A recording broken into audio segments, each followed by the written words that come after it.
Bonjour à tous, ravi de vous retrouver sur Public Sénat pour suivre dans un instant une audition qui s'est tenue la semaine dernière au Sénat, celle de Jean-Bernard Lévy. Jean-Bernard Lévy est le PDG d'EDF et il a été auditionné par les sénateurs de la Commission des affaires économiques qui a pour président le sénateur Les Républicains Jean-Claude Lenoir. Pendant près de 2 heures, Jean-Bernard Lévy s'est exprimé notamment sur la situation financière compliquée du géant français de l'électricité dont la dette atteint plus de 37 milliards d'euros. Je le rappelle, il y a 15 jours, d'ailleurs, l'État, principal actionnaire à 85% du groupe, a d'ailleurs réinjecté dans les caisses 3 milliards d'euros. Une situation qui met en difficulté des investissements prévus, notamment la mise en sûreté des centrales existantes, mais aussi des projets d'avenir comme les EPR de Flamanville, de Taishan, mais surtout d'Hinkley Point. Hinkley Point, c'est un projet aujourd'hui controversé qui doit émerger en Grande-Bretagne, un projet pour lequel milite très activement, vous allez le voir, Jean-Bernard Lévy. Tout de suite donc, retour à cette audition qui s'est tenue la semaine dernière au Sénat. Nous allons vous entendre, Monsieur le Président, détailler ces mesures, mais comporte notamment le soutien de l'État à travers une augmentation de capital et par le versement de son dividende en actions pour les 2 prochaines années. En même temps, baisse des investissements, économie supplémentaires, efforts qui seront faits, cession d'actifs, etc. Bon, il reste que certains projets d'EDF sont aujourd'hui contestés. Nous allons en reparler notamment concernant Hinkley Point.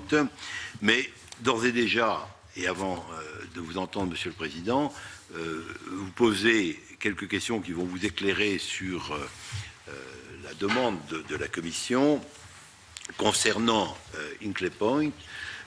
Est-il exact qu'il y a des garanties sur le prix, mais pas sur le volume? C'est-à-dire, est-ce que le consommateur britannique s'engage à consommer un certain volume d'électricité, garanti qu'il est pour ce qui est du prix?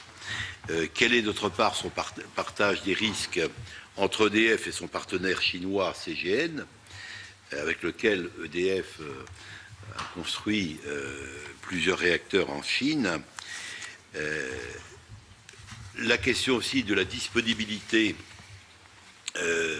de ces réacteurs et de la durée de réalisation de l'investissement.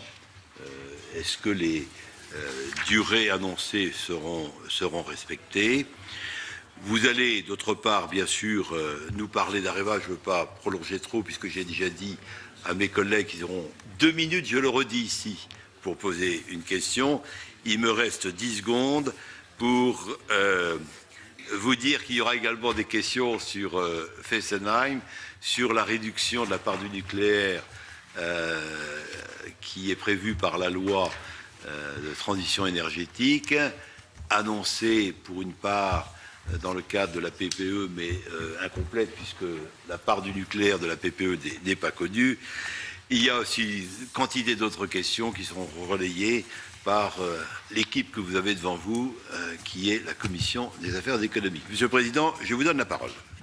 Merci beaucoup, Monsieur le Président. Mesdames et Messieurs les sénateurs, j'ai grand plaisir à venir m'entretenir avec vous, vous parler quelques minutes d'EDF et puis, bien sûr, surtout répondre à vos questions dans quelques instants. La situation d'EDF suscite beaucoup de questions et je dirais le sujet majeur, et c'est pour ça que nous nous sommes permis de vous distribuer une planche, un graphique.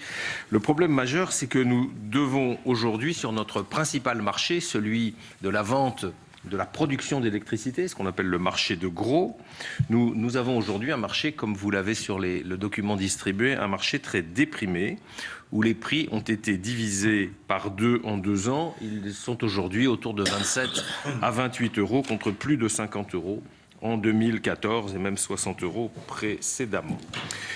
Les raisons sont principalement la baisse du prix des matières premières énergétiques, comme le charbon et le gaz, le pétrole derrière, et puis aussi le fait que la croissance n'est pas revenue, alors que de nouvelles capacités de production, vous l'avez dit, Monsieur le Président, se déploient de façon soutenue en France et dans les pays limitrophes.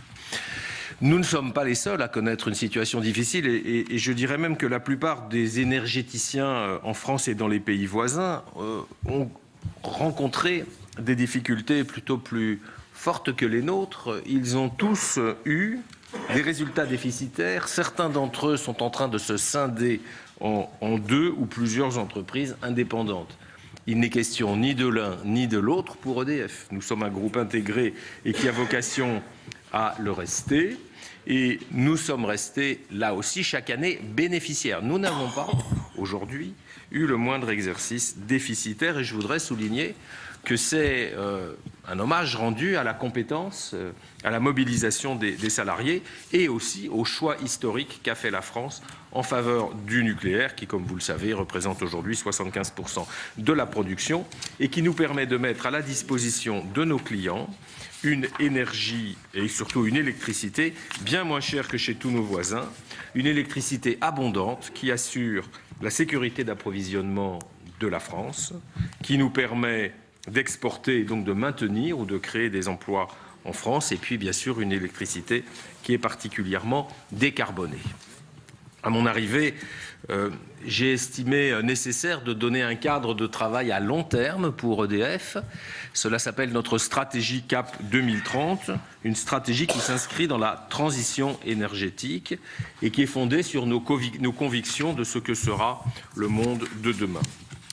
Demain, l'énergie sera bas carbone.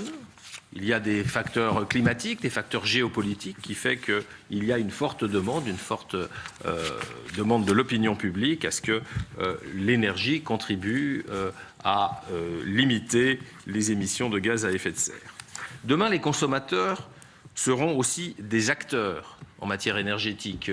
Historiquement, le consommateur était passif. Demain, il va s'occuper lui-même de piloter sa consommation grâce à des outils numériques. Il sera lui-même un producteur, il pourra vendre l'électricité à lui-même, mais aussi à ses voisins. Demain, nous verrons que de nombreux moteurs de la croissance économique fonctionnent à l'électricité. J'en citerai deux.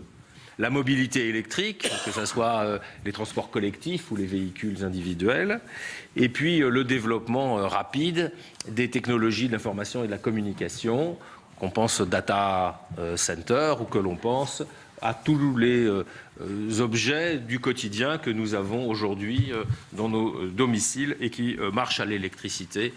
Et quelquefois, nous laissons tous, les uns les autres, n'est-ce pas, nos chargeurs toute la journée à chauffer.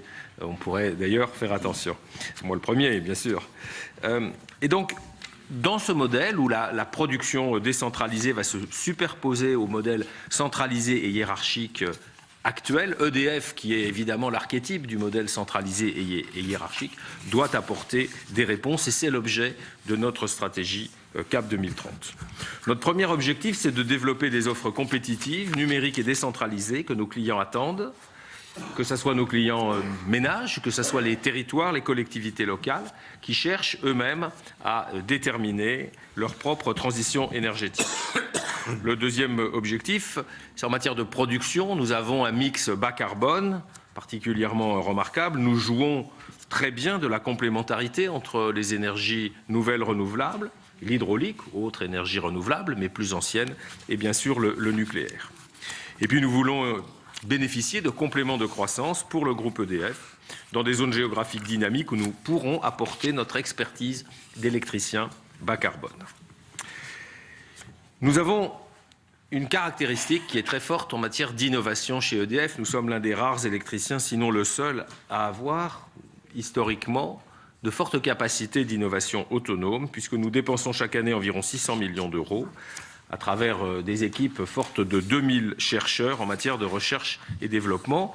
C'est chercheurs sont principalement localisés en France, mais ils le sont aussi dans d'autres pays du monde. Et j'étais récemment en Californie où nous avons une petite équipe qui est au cœur de la Silicon Valley pour justement être au courant de toutes ces interactions entre énergie et numérique qui sont très importantes pour le monde de demain. Nous voulons nous inscrire dans des écosystèmes, travailler avec les start-up, les incubateurs et bien sûr les acteurs du monde scientifique et académique. Et ça se traduit déjà concrètement puisque 10 millions de nos clients ont déjà un espace client digital.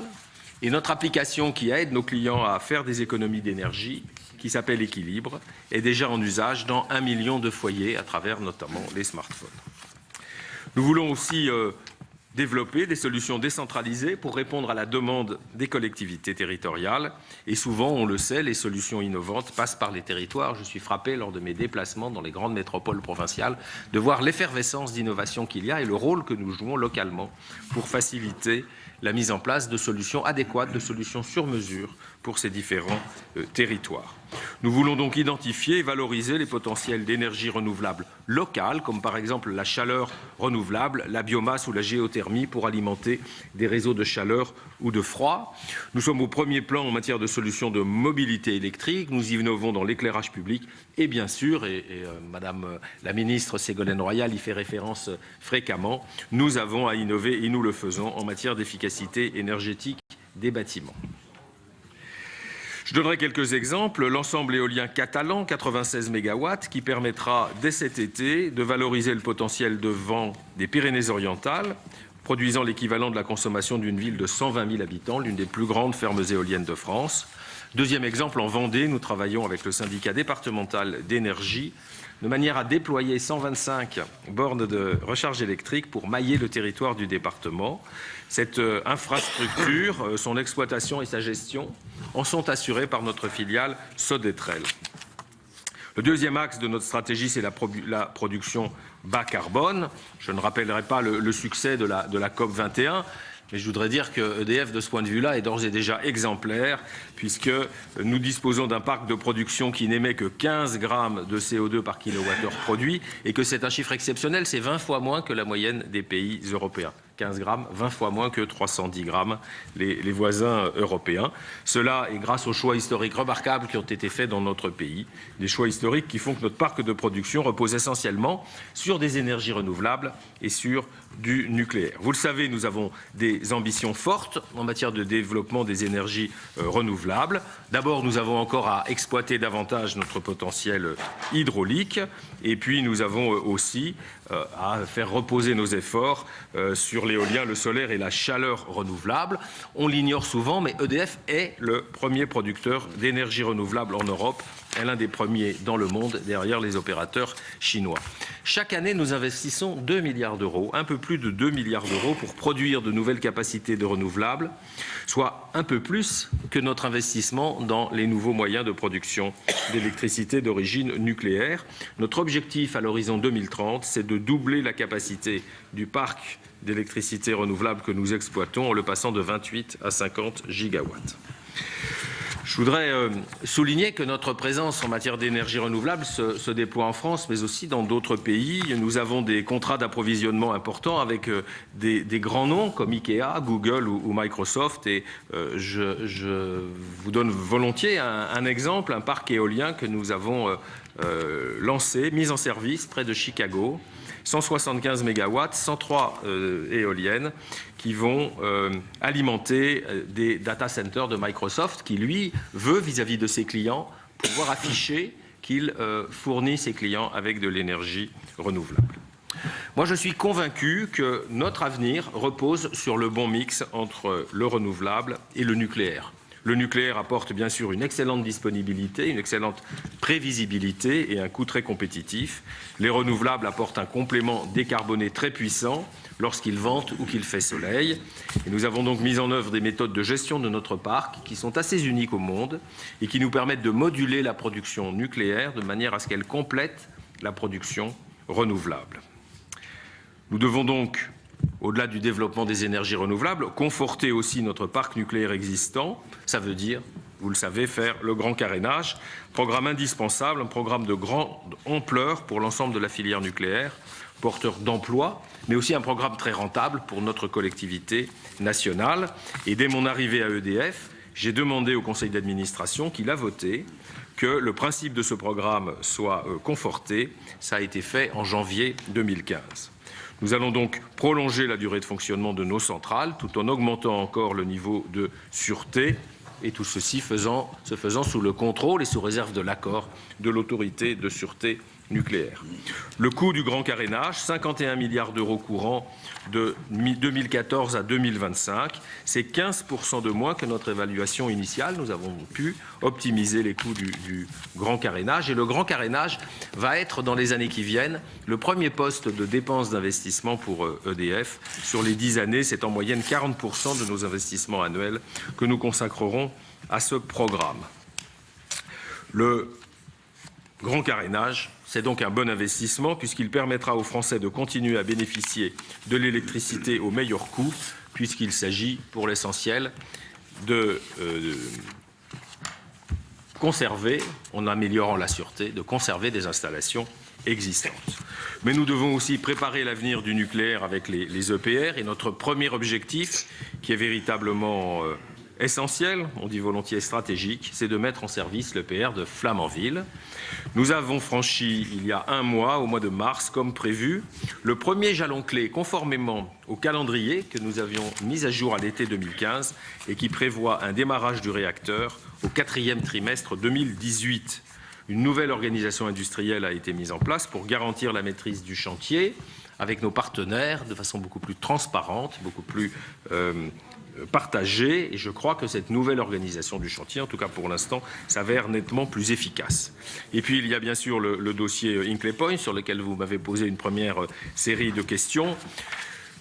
Prochainement, le conseil d'administration aura à se prononcer sur le lancement de cet investissement pour la construction de 2 EPR en Grande-Bretagne.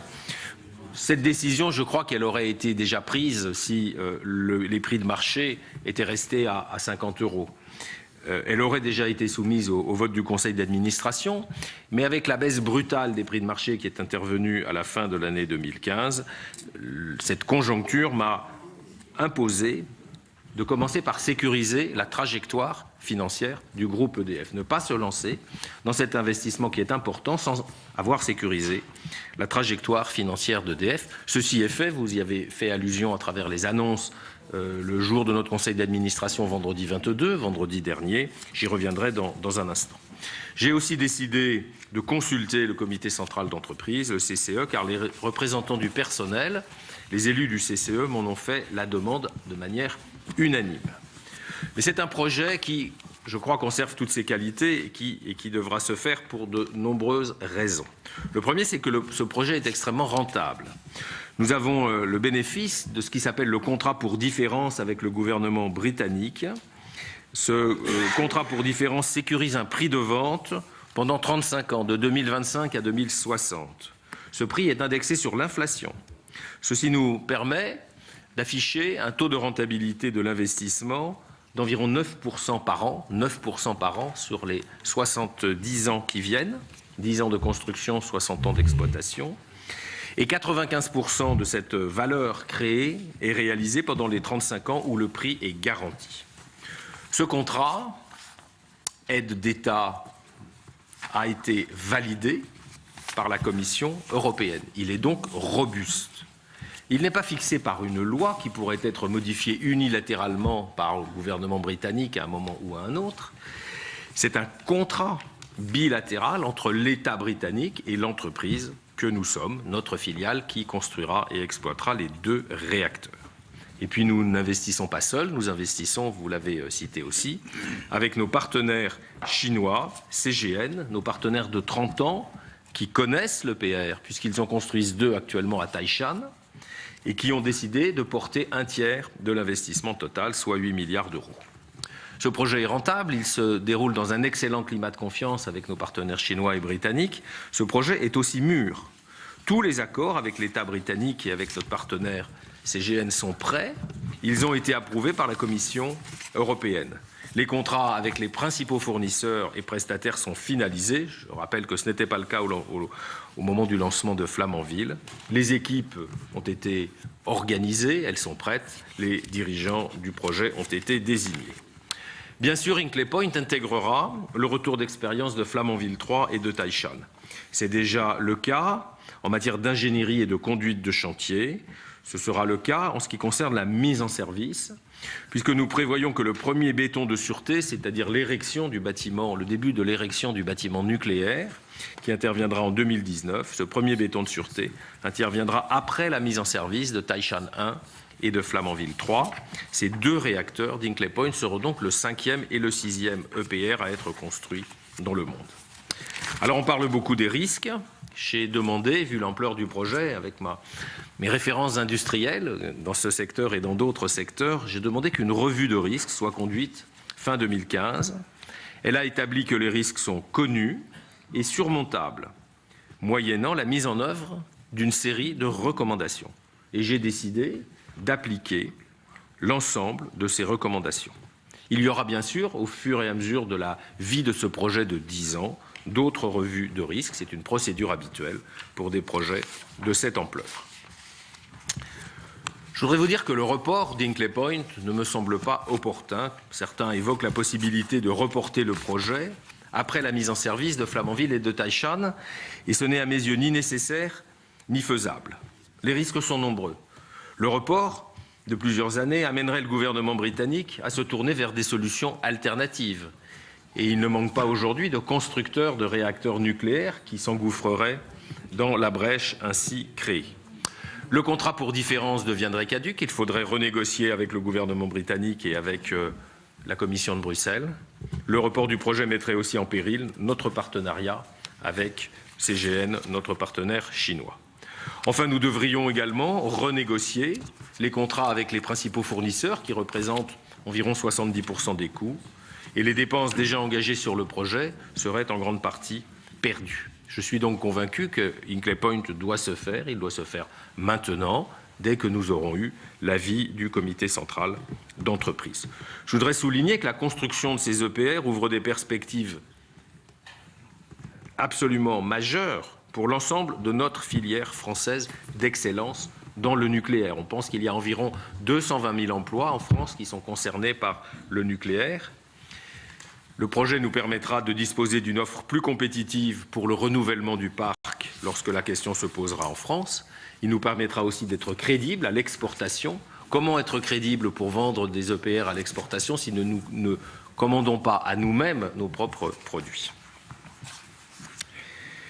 Je voudrais revenir maintenant sur le contexte économique. La courbe que je vous ai distribuée montre l'ampleur et la rapidité de l'évolution des prix de marché de l'électricité. Les causes de cette baisse des prix sont bien connues. Il y a des facteurs de consommation qui augmentent la consommation d'électricité, mais il y a aussi des facteurs de diminution de la consommation d'électricité. Le plus important, et nous n'en sommes satisfaits, c'est l'efficacité énergétique. C'est le fait que les consommateurs, les entreprises, les administrations ou les ménages sont plus attentifs. Mais il y a aussi des facteurs de baisse durable de la consommation d'électricité dans un phénomène qu'il faut déplorer, c'est celui de la désindustrialisation de notre pays, qui crée une baisse de la demande d'électricité lorsque les usines fortement consommatrices s'arrêtent. Et on sait que dans la durée, nous avons perdu malheureusement des emplois industriels, en particulier dans ce qu'on appelle les industries électro-intensives. Ces facteurs de baisse ne sont pas vraiment compensés en volume par la hausse induite par la démographie, par la hausse induite par le développement des nouveaux usages de l'électricité. Je parlais des data centers ou des véhicules électriques, ce qui fait que la demande d'électricité est stable depuis plusieurs années alors que l'offre augmente chaque année et que, par exemple, en France, nous avons connecté, la France, 2000 mégawatts d'énergie nouvelle renouvelable en 2015. Ce phénomène apparaît durable. Les marchés nous donnent des indications sur les prix dans 2 ou 3 ans. Et il semble que ces prix ne sont pas destinés à remonter fortement avant 2 ou 3 ans. Ceci crée pour EDF une situation très différente de ce qu'elle était précédemment. Pourquoi? Eh bien parce qu'EDF est beaucoup plus fortement exposé au prix de marché qu'il ne l'était il y a quelques années. Il y a quelques années, nous avions moins de 20% de nos productions qui se vendaient sur le marché, principalement la production pour les industriels. Aujourd'hui, c'est 65% de notre production qui se vend sur le marché, puisque nous avons progressivement ouvert, ou plutôt mis fin au prix régulé, en particulier sur les entreprises de toute nature, ce qu'on appelait les tarifs jaunes et verts. Et nous avons donc le plein effet en 2016 et 2017 de cette baisse des prix de marché, avec 65%, plus de 3 fois plus le chiffre d'il y a 3 ans, de notre production qui se vend aujourd'hui sur le marché. Et donc ceci crée les conditions d'un déséquilibre durable sur les comptes d'EDF entre les capacités de financement et les besoins d'investissement. Ce déséquilibre durable, il est par certains côtés soluble, mais à condition de prendre des mesures, et c'est tout l'objet du plan que j'ai présenté en conseil d'administration vendredi dernier et que je vais vous décrire maintenant. Ces mesures sont indispensables car nous n'avons pas le choix que d'investir. Il n'est pas question que nous nous arrêtions d'investir. Je l'ai dit, nous avons besoin de faire le grand carénage et de conforter le parc existant. Nous avons besoin de développer les énergies nouvelles, renouvelables et de doubler notre parc installé d'ici à 2030. Nous avons besoin de poursuivre le développement de notre filière nucléaire avec de nouveaux réacteurs, Flamanville, Taishan, Hinkley Point, puis des réacteurs qui seront construits en France pour commencer le renouvellement du parc à l'horizon 2030. Et les décisions seront à prendre vers 2020. Et puis nous avons aussi besoin d'investissements importants dans le réseau. Et vous qui êtes souvent très proche du terrain, dans les territoires, vous savez bien qu'il y a une forte demande pour la qualité de service telle qu'elle est fournie par notre filiale ERDF, qu'il y a des besoins d'enfouissement, qu'il y a des besoins de raccordement d'énergie renouvelable. Et puis il y a un programme particulier dans lequel nous sommes engagés, c'est celui du compteur Linky. Pour faire face à cette situation, la trajectoire financière que j'ai donc présentée au conseil d'administration vendredi dernier vise à sécuriser l'avenir d'EDF dans un monde qui a beaucoup changé, qui est beaucoup plus difficile qu'il ne l'était. Alors quel est le contenu de ce plan? D'abord, il s'agit d'optimiser nos investissements. Ce n'est pas parce que nos investissements sont indispensables qu'il ne faut pas les optimiser. Et nous avons établi que certains des investissements qui se terminent, je pense à la rénovation des moyens de production dans les îles, comme la Corse ou les îles des départements d'outre-mer. Je pense à la terminaison prochaine de la construction d'un terminal gazier à Dunkerque. Je pense à la construction de notre magnifique campus de Saclay. Voilà des programmes qui se terminent. Voilà aussi des exemples d'investissements que peut-être nous ne lancerions plus aujourd'hui dans cette conjoncture plus difficile. Et avec cette plus forte sélectivité de nos investissements, mais tout en restant cohérent avec la stratégie CAP 2030, eh bien, nous estimons pouvoir, sur le périmètre existant, économiser environ 2 milliards d'euros d'ici à 2018 et faire que nos investissements sur le périmètre existant passeront d'environ 12,7 milliards à environ 10,5 milliards d'euros de 2015 à 2018. Nous aurons bien sûr des investissements nouveaux qu'il faut poursuivre, qui ne sont pas dans ces chiffres, tels que Linky, tels que Flamanville et Hinkley Point. Nous avons à réduire aussi nos charges opérationnelles. Nous avons déjà réduit nos coûts en 2015. C'est la première fois depuis des années et des années qu'EDF réduisait ses charges opérationnelles. Nous les avons réduits de 300 millions d'euros, soit 1,4% en 2015. Lors de la présentation des comptes en février, j'ai annoncé un objectif de réduction de nos charges opérationnelles de 700 millions d'euros en 2018 par rapport à 2015. Vendredi dernier, en Conseil, nous avons annoncé et rendu public quelques heures après que nous portons cet objectif de 700 millions d'euros de réduction en 2018 à au moins 1 milliard d'euros en 2019. Donc nous allons accentuer les efforts que nous faisons sur nos charges opérationnelles. Cependant, je voudrais souligner que, comme nous l'avons partagé avec les représentants du personnel en début d'année, nous serons amenés, et c'est assez logique, à ne pas remplacer tous les départs à la retraite, à développer la mobilité, à cibler nos recrutements sur les métiers en tension et sur les métiers au cœur de la stratégie Cap 2030 d'EDF, par exemple, dans les métiers du numérique. Mais cette évolution de l'emploi a été anticipée puisque, avec un souci d'organiser les transferts de compétences entre les générations qui partent à la retraite et les générations qui rentrent dans l'entreprise, nous avons anticipé de nombreux recrutements en début de la décennie 2010, afin justement d'organiser bien cette transmission de compétences avec beaucoup de dépenses de formation. Et donc, comme je l'ai annoncé il y a quelques jours, nous allons diminuer les effectifs d'EDF dans le cadre des trajectoires que nous avions partagées avec le CCE en janvier dernier, et non pas au-delà. Et je coupe ainsi court à des rumeurs que nous allions renforcer ces baisses d'effectifs. Il y aura celles qui étaient prévues en début d'année, mais nous ne prévoyons pas, en tout cas nous ne prévoyons pas aujourd'hui, d'aller plus loin. Troisième élément de notre plan pour sécuriser notre trajectoire financière, un plan de cession d'actifs. Ce plan vise à céder des actifs pour environ 10 milliards d'euros à l'horizon 2020 en concentrant le périmètre d'EDF sur nos actifs clés. Le plan de cession inclut des participations minoritaires, il inclut des actifs de production thermique hors de France et il inclut aussi la concrétisation d'un chantier que les deux ministres de Bercy ont également annoncé en fin de semaine dernière, le chantier de l'évolution du capital de RTE, dont aujourd'hui EDF détient 100% du capital, sans pouvoir assurer une gouvernance normale. Il y aura des orientations stratégiques que le directoire de RTE est en train de préparer. Nous aurons à inscrire l'évolution du capital de RTE dans ces orientations stratégiques.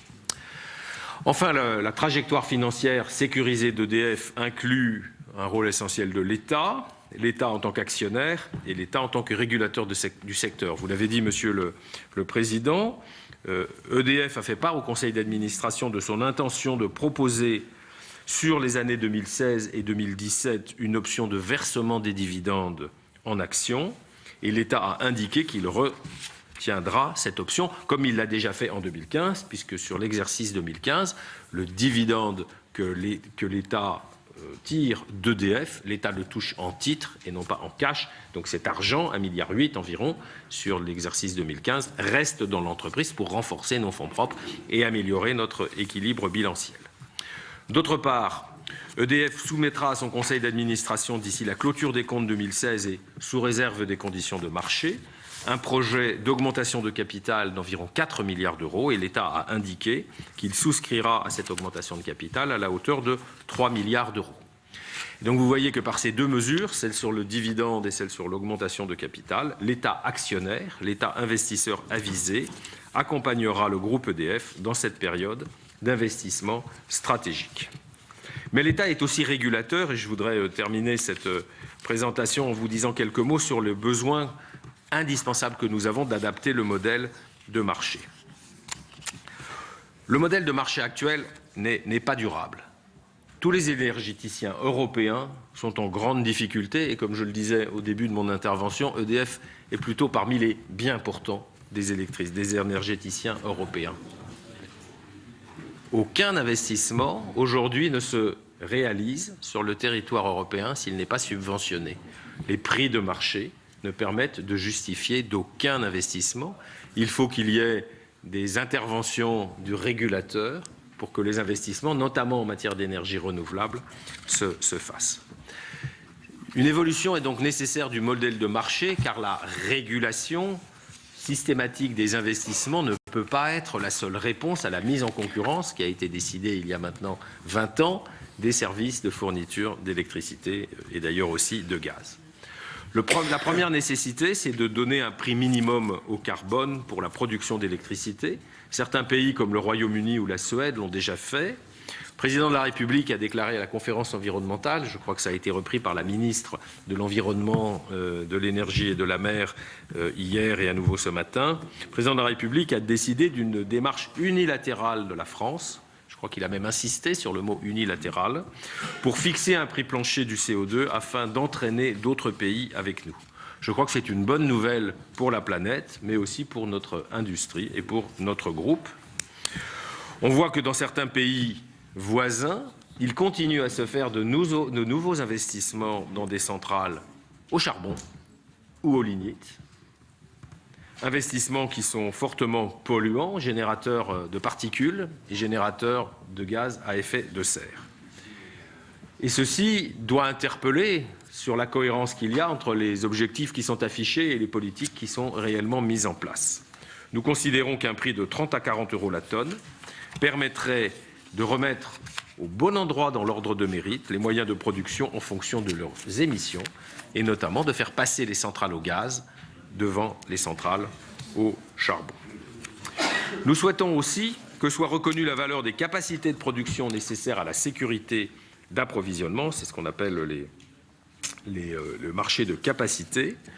Je voudrais vous dire que d'après nos analyses, en cas de grand froid durable, heureusement ça n'a pas été le cas en 2016, pas plus qu'en 2015 ou 2014, mais nous avions eu en 2012 une longue période de grand froid qui touchait l'essentiel de l'Europe de l'Ouest. Et nous pensons que, tel que le marché est organisé aujourd'hui et va s'organiser, nous ne pouvons pas garantir, c'est l'analyse d'EDF, il y a aussi l'analyse de RTE, bien évidemment, qui est en charge de ce sujet, mais l'analyse d'EDF, c'est que nous ne pouvons pas garantir l'absence de blackout au vu des fermetures de centrales non rentables que tous les électriciens mettent en œuvre dans ces marchés avec des prix aussi déprimés. Le mécanisme de capacité est donc nécessaire si on veut en permanence fournir l'électricité à tous les clients en cas de longue période de grand froid.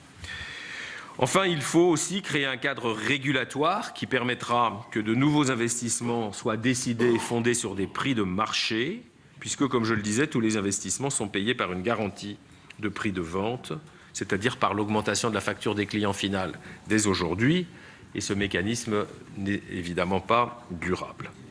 En conclusion, avant de répondre à vos questions, et je répondrai, Monsieur le Président, à vos questions plus précises sur Hinkley Point, si vous le voulez bien, tout à l'heure. En conclusion, nous sommes à un tournant. En 70 ans, puisque nous avons fêté il y a quelques jours les 70 ans d'EDF, nous avons construit, pour la collectivité nationale, un parc de production capable d'alimenter tous nos clients de manière efficace en électricité.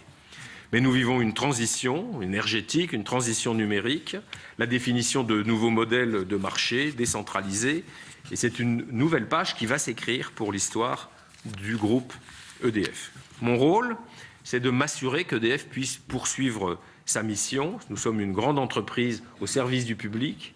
Nous sommes l'entreprise de service public qui recueille le plus d'adhésions des Français. Nous devons encore nous ancrer davantage dans les territoires et nous devons participer activement à la réponse que chacun attend en matière d'enjeux climatiques, en matière de climat. Ce sont des enjeux qui se posent à la planète. Nous avons donc une stratégie, et je dirais que la trajectoire financière que j'ai pu annoncer la semaine dernière me permet de dire que nous avons aussi désormais les moyens de remplir notre mission et de tenir nos promesses. Voilà, Monsieur le Président, ce que je voulais vous dire à titre préliminaire. J'ai peut-être été un peu long et je m'en excuse, et puis je vais maintenant répondre à vos questions. Merci, Monsieur le Président. Je suis certain que vous avez d'ailleurs répondu à l'avance à certaines des questions qui peuvent être posées, qui néanmoins vont être peut-être reformulées. Alors, je rappelle les règles. 2 minutes, j'ai quelqu'un à côté de moi qui... Chrono. Je crois que si on veut tenir dans un temps qui soit compatible avec nos différentes contraintes, il est absolument indispensable. Alors, alternativement entre les différents groupes, donc tout d'abord Ladislas Poniatowski, ensuite Roland Courteau et un intermède, Maurice Vincent, qui est membre de la Commission des Finances et rapporteur spécial de l'Agence Participation de l'État. Ah oui, il aura 2 minutes aussi. Mais c'est déjà bien 2 minutes, n'est-ce pas? Bien. Allez, Ladislas Poniatowski. Merci, Monsieur le Président. Monsieur le Président, concernant vos investissements, j'ai bien retenu vos chiffres. Vous ne les avez pas tous annoncés d'ailleurs. Hinkley Point, 16 milliards. Je ne sais pas combien à votre charge, combien à la charge de votre partenaire chinois. Grand carénage, vous nous avez dit 51 milliards. Je pensais que le chiffre en interne chez vous était déjà à 55 milliards. Vous n'avez pas rappelé, mais racheter l'activité nucléaire d'Areva, c'est 2,5 milliards. Enfin, il y a un chiffre que vous n'avez pas donné, c'est l'état de votre dette actuelle. Vous êtes à 37,3 milliards. Alors, je suis ravi pour vous que l'État actionnaire ait accepté de vous suivre dans une augmentation de capital à hauteur de 3 milliards. L'addition n'y est pas. Même si certains investissements, comme les 51 milliards du grand carénage, c'est d'ici 2025, moi je vous pose une question très simple que je vous ai déjà posée une fois. Vous prenez bien un partenaire pour Hinkley Point, un partenaire chinois. Pourquoi est-ce que dans cette facture colossale du grand carénage, vous ne prenez pas des partenaires, même français? Il y a déjà 5 centrales nucléaires françaises où vous n'êtes pas propriétaire à 100%. Une partie de ces centrales appartiennent à des partenaires privés. Pourquoi? Pour alléger votre dette, vous n'ouvrez pas une partie du capital pour la rénovation de vos réacteurs. C'était ma première question. Si j'ai le temps, ma deuxième renouvelable. Le renouvelable, vous avez bien dit que vous seriez présent. Moi, je vous rappelle ce que vient d'annoncer le Danemark. Je prends exprès pour une fois pas l'Allemagne en exemple. Le Danemark. 50% de la production d'électricité vient de l'éolien. Cri de toutes les entreprises. Les entreprises danoises paient leur électricité 3 fois plus cher que les entreprises françaises. Est-ce que vous ne croyez pas qu'il faut mettre un certain holà? Merci. La parole est à Roland Courteau, ensuite Maurice Vincent. Merci, Monsieur le Président. Oui, concernant la décision de reporter de quelques mois Hinkley Point et de consulter le CCE, je dis, elle est la bienvenue. Mais selon moi, le bon report devrait être de 2 ou 3 ans. Il semblerait en effet très risqué de lancer l'opération dès maintenant. C'est aussi notamment l'avis des syndicats et il est largement partagé. Entendons-nous bien, il ne s'agit pas de renoncer, mais de reporter le projet pour mieux assurer sa réussite. Le lancer dès maintenant ne serait-il pas faire prendre à EDF un risque existentiel, et je pèse bien mes mots. Conjoncture dégradée, contexte industriel qui n'est pas favorable, situation financière d'EDF préoccupante, achat d'Areva, grand carénage, modification du schéma de participation et baisse de la participation des Chinois. Question, allez-vous persister ou bien reporter la décision de 3 ans? Quant à l'argument selon lequel si nous n'engagions pas l'opération immédiatement, le Royaume-Uni pourrait se tourner vers d'autres concurrents. Personnellement, moi, je n'y crois pas. D'abord parce que seul l'EPR est certifié par l'autorité de sûreté britannique. Ensuite, seul EDF possède les terrains préparés et l'autorisation de construire. Donc il faudrait plusieurs années à tout autre projet concurrent. N'y a-t-il pas, Monsieur le Président, d'autres priorités immédiates que Hinkley Point? Et enfin, concernant l'Europe, quelle est véritablement votre stratégie? Vous soulignez par ailleurs que vous investissez beaucoup dans les énergies renouvelables, mais dans le même temps, on observe des ventes d'actifs d'énergie renouvelable pourtant rentables et parallèlement, le groupe prend des engagements dans de nouveaux projets. Alors, pouvez-vous nous expliquer? Bien, je remercie le président Courteau qui n'a pas consommé son temps. La parole je peux continuer, alors. est à Maurice. C'est un encouragement limité. La parole est à Maurice Vincent, ensuite à Bruno Sido. Oui, merci Monsieur le Président. Merci de m'accueillir dans votre commission. Monsieur le Président, moi je voudrais poser 3 questions rapidement. Concernant la dette, qui est une question importante, 37 milliards, cela a été dit fin 2015. Quelles sont vos perspectives dans votre plan financier à moyen terme? Comment la voyez-vous évoluer, puisqu'elle a quand même augmenté de 8% entre 2014 et 2015? La deuxième question, c'est sur les ventes d'actifs. 10 milliards sont annoncés. J'ai pu lire dans la presse que sur ces 10 milliards, 6 milliards seraient réalisés, étaient envisagés en tout cas, sur 2016. Est-ce que vous confirmez ce chiffre ou pas? Et puis pour Hinkley Point, qui est évidemment une question importante, il y a un engagement sur les prix. Est-ce qu'il y a un engagement sur les quantités achetées par le Royaume-Uni? Je vous remercie. Bien, merci. La parole est à Bruno Sido, ensuite à Franck Monteger.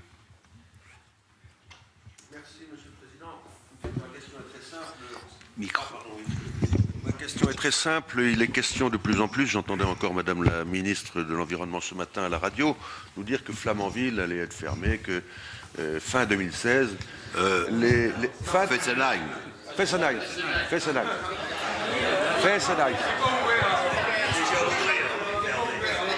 Ces mouvements divers sont pris sur le temps de parole de Bruno Sido. C'est très court. Fessenheim, donc, fin 2016, les décisions devraient être prises, etc. Vous avez fait des gros travaux à Fessenheim, puisque les 2 tranches ont été rénovées. Et ma question est toute simple. Est-ce que vous allez être indemnisé de ces travaux? Parce que finalement, soit vous auriez pu ne pas les faire et fermer plus tôt, puisque vous les avez fait, que vous pensez devoir les amortir, je ne sais pas combien de temps, vous nous le direz d'ailleurs, allez-vous être indemnisé? Ça, c'est la première question. Et comment allons-nous indemniser les Suisses et les Allemands qui sont copropriétaires de cette centrale? Bien, merci Bruno Sido. La parole est à Franck Montegier, ensuite à Sophie Primas. Oui, merci Monsieur le Président. Merci Monsieur le Président Lévy pour votre exposé. Un regard rétrospectif sur les 15 dernières années nous amène à constater que EDF évolue dans le cadre d'un processus de libéralisation impensé. Impensé par l'État et les gouvernements qui se sont succédés, comme par les dirigeants de l'entreprise. La situation extrêmement préoccupante d'aujourd'hui nous conforte dans ce sentiment qu'il n'y a pas de vision, pas de stratégie suffisamment claire et partagée. Le bradage du patrimoine public, qui illustre une nouvelle fois, sous l'impulsion de Bruxelles, l'injonction de libéralisation de la production hydraulique, atteste également du processus de dépeçage progressif d'un des plus grands énergéticiens au monde. Dans ce même secteur, on a connu d'autres entreprises, et pas des moindres, qui ont disparu au terme de prises de décision qui sont avérées au final hasardeuses. EDF n'est pas à l'abri, et les grands projets dont vous avez parlé, qui sont autant de prises de risques, Hinkley Point en fait partie, pourraient accentuer ce processus pour certains d'entre eux. C'est cela qu'il faut éviter en revenant aux objectifs qui ont présidé il y a 70 ans à la nationalisation des entreprises du secteur de l'énergie de l'époque. Indépendance énergétique de la France et exportation, égalité d'accès à une électricité de qualité à des coûts maîtrisés pour tous et sur tout le territoire. C'est la péréquation tarifaire, peu de sollicitations financières de l'État sur longue période, modèle social exemplaire qui n'a pas peu contribué aux réussites depuis 1945, tels ont été les ingrédients de la réussite. Et en définitive, EDF a contribué de façon essentielle, majeure, à la compétitivité de notre économie, à la souveraineté nationale de la France et à son rayonnement international. Le cap industriel doit rester celui-là, tout en intégrant les enjeux de la transition énergétique. Son respect dans la durée suppose qu'État et gouvernement s'opposent par tout moyen à la financiarisation des marchés de l'énergie. Vous avez, Monsieur le Président, évoqué ce point en parlant du modèle de marché actuel qui n'est pas durable. Là se situe la question politique majeure dont la réponse orientera le devenir d'EDF. Elle se pose tout autant au niveau européen que national. La stratégie industrielle d'EDF doit en être la déclinaison au bénéfice premier, ne l'oublions pas, des consommateurs et de nos entreprises. Merci Franck Montegier. La parole est à Sophie Primas et ensuite à Martial Bourquin. Merci Monsieur le Président. Monsieur le Président, après ces questions très stratégiques, moi je voudrais être terre à terre. Vous avez décidé de fermer la centrale à fioul de Porcheville, avec notamment la fermeture de 2 générateurs dès 2017, alors que la décision de fermeture était 2023 à l'origine. Je comprends les caractéristiques financières probablement très lourdes de ce site. J'ai quand même levé l'oreille tout à l'heure quand vous avez parlé du marché de capacité, notamment pour faire face au grand froid durable, puisque cette centrale n'était utilisée que dans ce cas-là et que, effectivement, compte tenu de la météo des 2 dernières années, elle n'a pas été utilisée. Donc je comprends la charge financière, mais je comprends aussi le rôle de cette centrale de Porcheville. Donc mes questions seront là aussi assez pragmatiques. Je voulais savoir quel était le poids en fait de cette centrale de sécurité finalement par rapport au blackout que vous évoquiez tout à l'heure, le poids financier de cette centrale dans vos résultats. Comment vont être traités les 200 employés EDF qui travaillent sur ce site de Porcheville? Quelles actions avez-vous entreprises ou pensez-vous entreprendre sur les très nombreux prestataires de services qui travaillent pour cette centrale? Il y en a dans l'Inde-Vallée de la Seine 130 de dénombrés. Et puis ensuite, en tant qu'élu aussi de ce territoire, quelles sont les pistes de reconversion de ce site de 90 hectares aux portes du port de Limay que vous envisagez, y compris éventuellement dans la transition énergétique? Avez-vous des projets dans ce sens? Merci beaucoup. Bien, merci Sophie Primas. La parole est à Martial Bourquin, ensuite Daniel Dubois.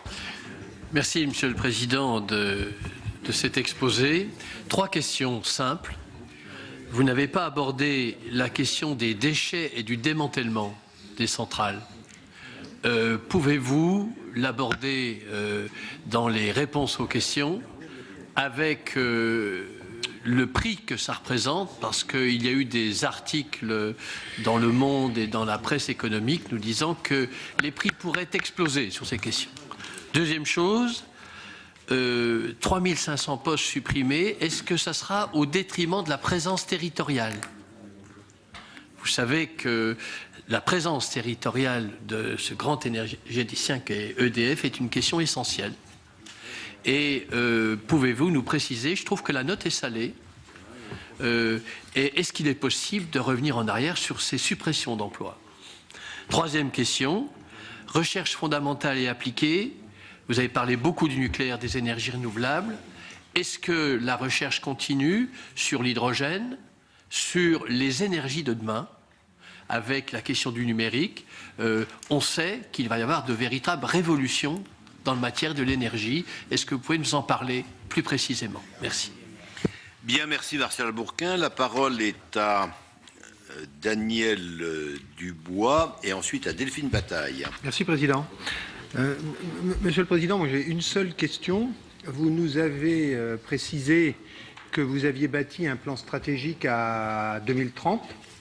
Vous avez une production d'électricité qui est à 75% nucléaire. Je ne peux imaginer que vous ayez bâti ce plan sans naturellement penser les fermetures d'un certain nombre de centrales. Donc combien?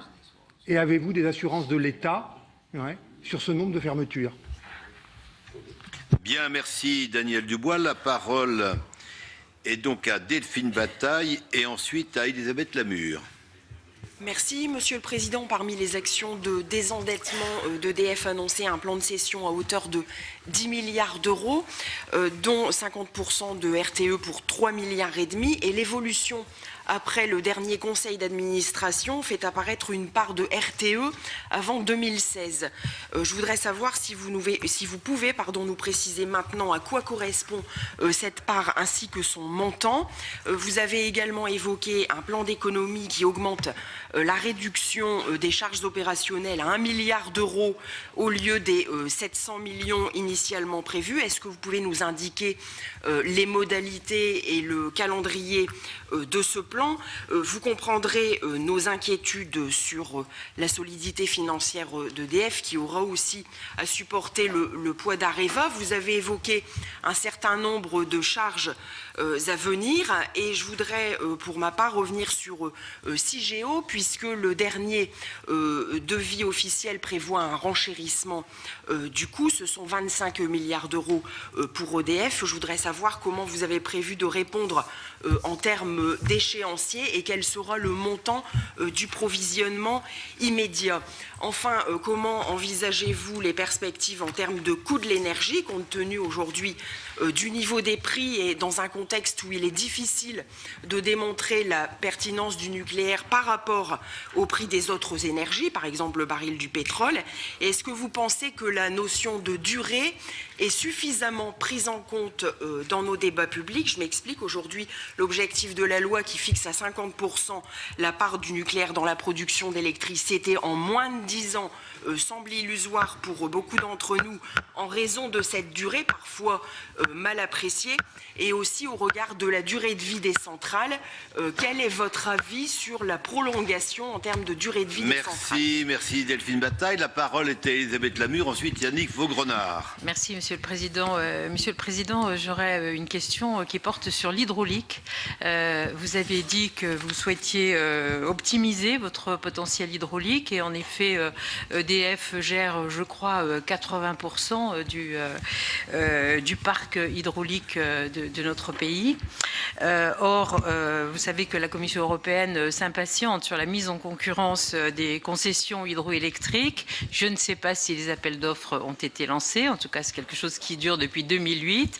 Lorsque les appels d'offres seront là, est-ce que EDF entend être candidate pour la gestion de des concessions qu'elle exploite aujourd'hui. Et puis dans le prolongement, une question concernant la redevance hydraulique, qui a donc été mise en place en 2006. Elle est importante parce qu'elle représente 24 ou 25% du chiffre d'affaires.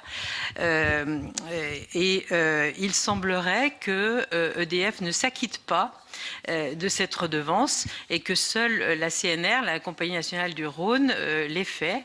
Or, ce sont des montants qui sont extrêmement importants, tant pour l'État que pour les collectivités, puisque c'est un partage à 50-50 et cela représente plusieurs centaines de millions d'euros. Est-ce que vous pouvez nous répondre sur ce point? Je vous remercie. Merci Elisabeth Lamure. La parole à Yannick Vaugrenard, ensuite Philippe Leroy. Oui, merci Monsieur le Président. Merci Monsieur Lévy de la présentation particulièrement complète et détaillée que vous nous avez faite, ce qui nous permet d'avoir des informations très importantes. Vous l'avez souligné, EDF est exemplaire dans beaucoup de domaines. Et d'abord, je pense que le fait qu'EDF ait été créé voici 70 ans, vous l'avez rappelé, par le Conseil national de la résistance, le fait que la participation de l'État soit à hauteur de 85%, c'est la conséquence aujourd'hui, c'est la cause probablement aujourd'hui du fait que notre indépendance nationale énergétique est préservée.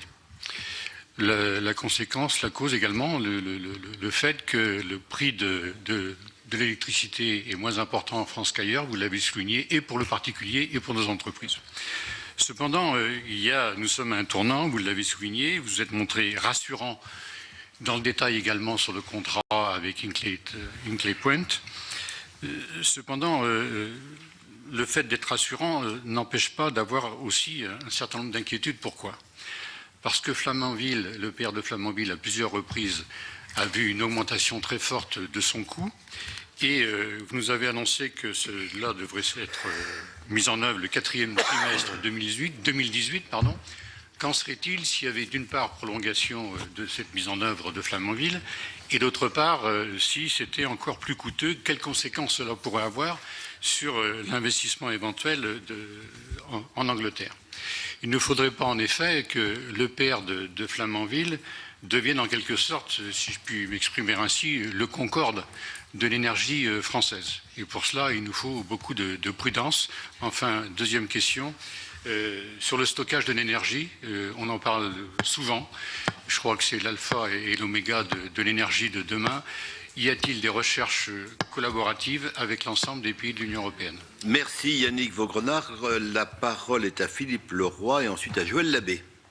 Oui, ma première question, c'est la même que celle de Yannick Vaugrenard.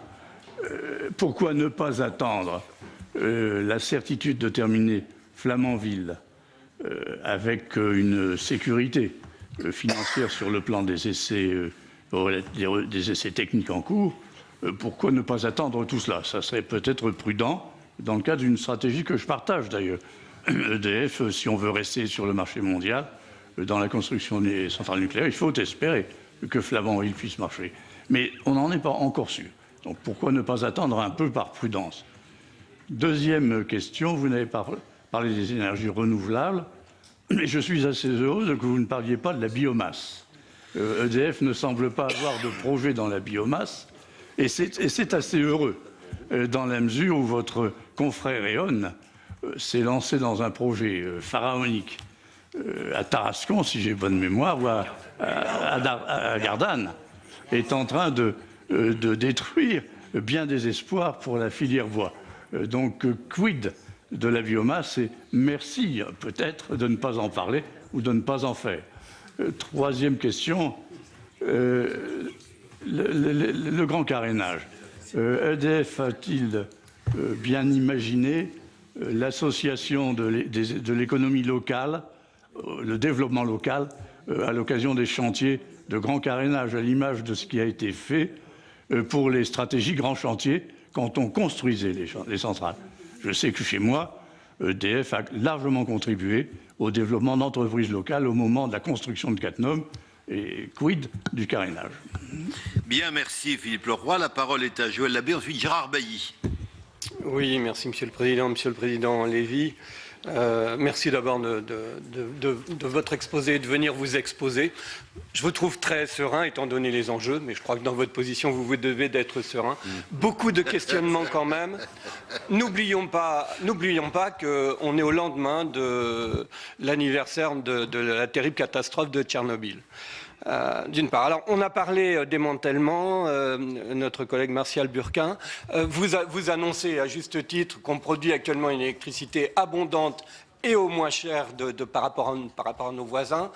Pour ma part et pour notre part, nous estimons que le prévisionnement pour les futurs démantèlements, quels que soient les délais successifs qu'on va devoir financer, parlez-nous un petit peu des provisionnements et des garanties que vous avez sur le fait que ces démantèlements successifs, je veux parler à 10, 20, 30 ans, ça va commencer avant 10 ans d'ailleurs pour les premières, d'une part. D'autre part, derrière cela, l'avenir, votre société a un avenir aussi dans le démantèlement, de par un certain savoir-faire et une véritable économie dans le démantèlement sur le territoire français comme à l'étranger, si vous voulez nous donner quelques précisions. Un deuxième point qui pourrait paraître plus léger mais qui a son importance. On avait longuement débattu sur les ZNI, les zones non interconnectés, avec très peu d'enjeux, les petites îles notamment, à moins de 2000 clients. Donc, je sais que EDF était intervenu pour que la majorité obtenue ne puisse pas être renouvelée. Alors, pour le moment, puisque ces zones non interconnectées n'ont pas de statut particulier, est-ce que vous seriez à même de déléguer à de petits opérateurs pour mettre en place véritablement, en bénéficiant de la CSPE, des projets collaboratifs, des projets innovants, des projets expérimentaux dont on aura besoin au plan national et aussi au plan international. Merci. Joël Labbé, la parole est à Gérard Bailly. Ensuite, Jean-Pierre Bozino. Oui, un constat, les accidents climatiques se font de plus en plus nombreux, je pense, ces dernières décennies, voire ces dernières années, tempêtes, coups de vent, neige, orage, et aujourd'hui, on sait que quand on n'a plus d'électricité, toute la vie économique s'arrête. C'est peut-être encore plus important qu'hier d'avoir des dépannages rapides. Alors, une inquiétude d'abord qu'on ne diminue pas, bien, c'est les gens qui font les réparations pour que je crois que même que le terrain en a besoin et très rapidement, c'est un souhait que je voudrais, que j'aimais en cet instant. Deuxième question aussi, c'est par rapport des bruits qui ont été crus qu'il y aurait des effacements des jours de pointe, le JP. Pourriez-vous nous rassurer là-dessus et pouvoir dédire? Parce que je sais que dans le secteur où je suis, dans l'agriculture, on a beaucoup de séchage en grange l'été, avec beaucoup à l'EJP, et qu'à ce moment-là, l'hiver font des économies ces jours-là, ne consomment pas d'électricité. Donc c'est important en termes aussi dans ma région de séchage d'été où on a beaucoup besoin d'énergie au moment où il n'y en a pas besoin ailleurs. Alors, est-ce que l'IJP va se poursuivre? Troisième chose, vous avez parlé d'IKEA. Est-ce que vous pouvez nous donner plus de précision? On l'avait juste évoqué. Et quatrième et dernière, la bourse, aujourd'hui, je crois que c'était à 12 € au lieu que c'était à 32.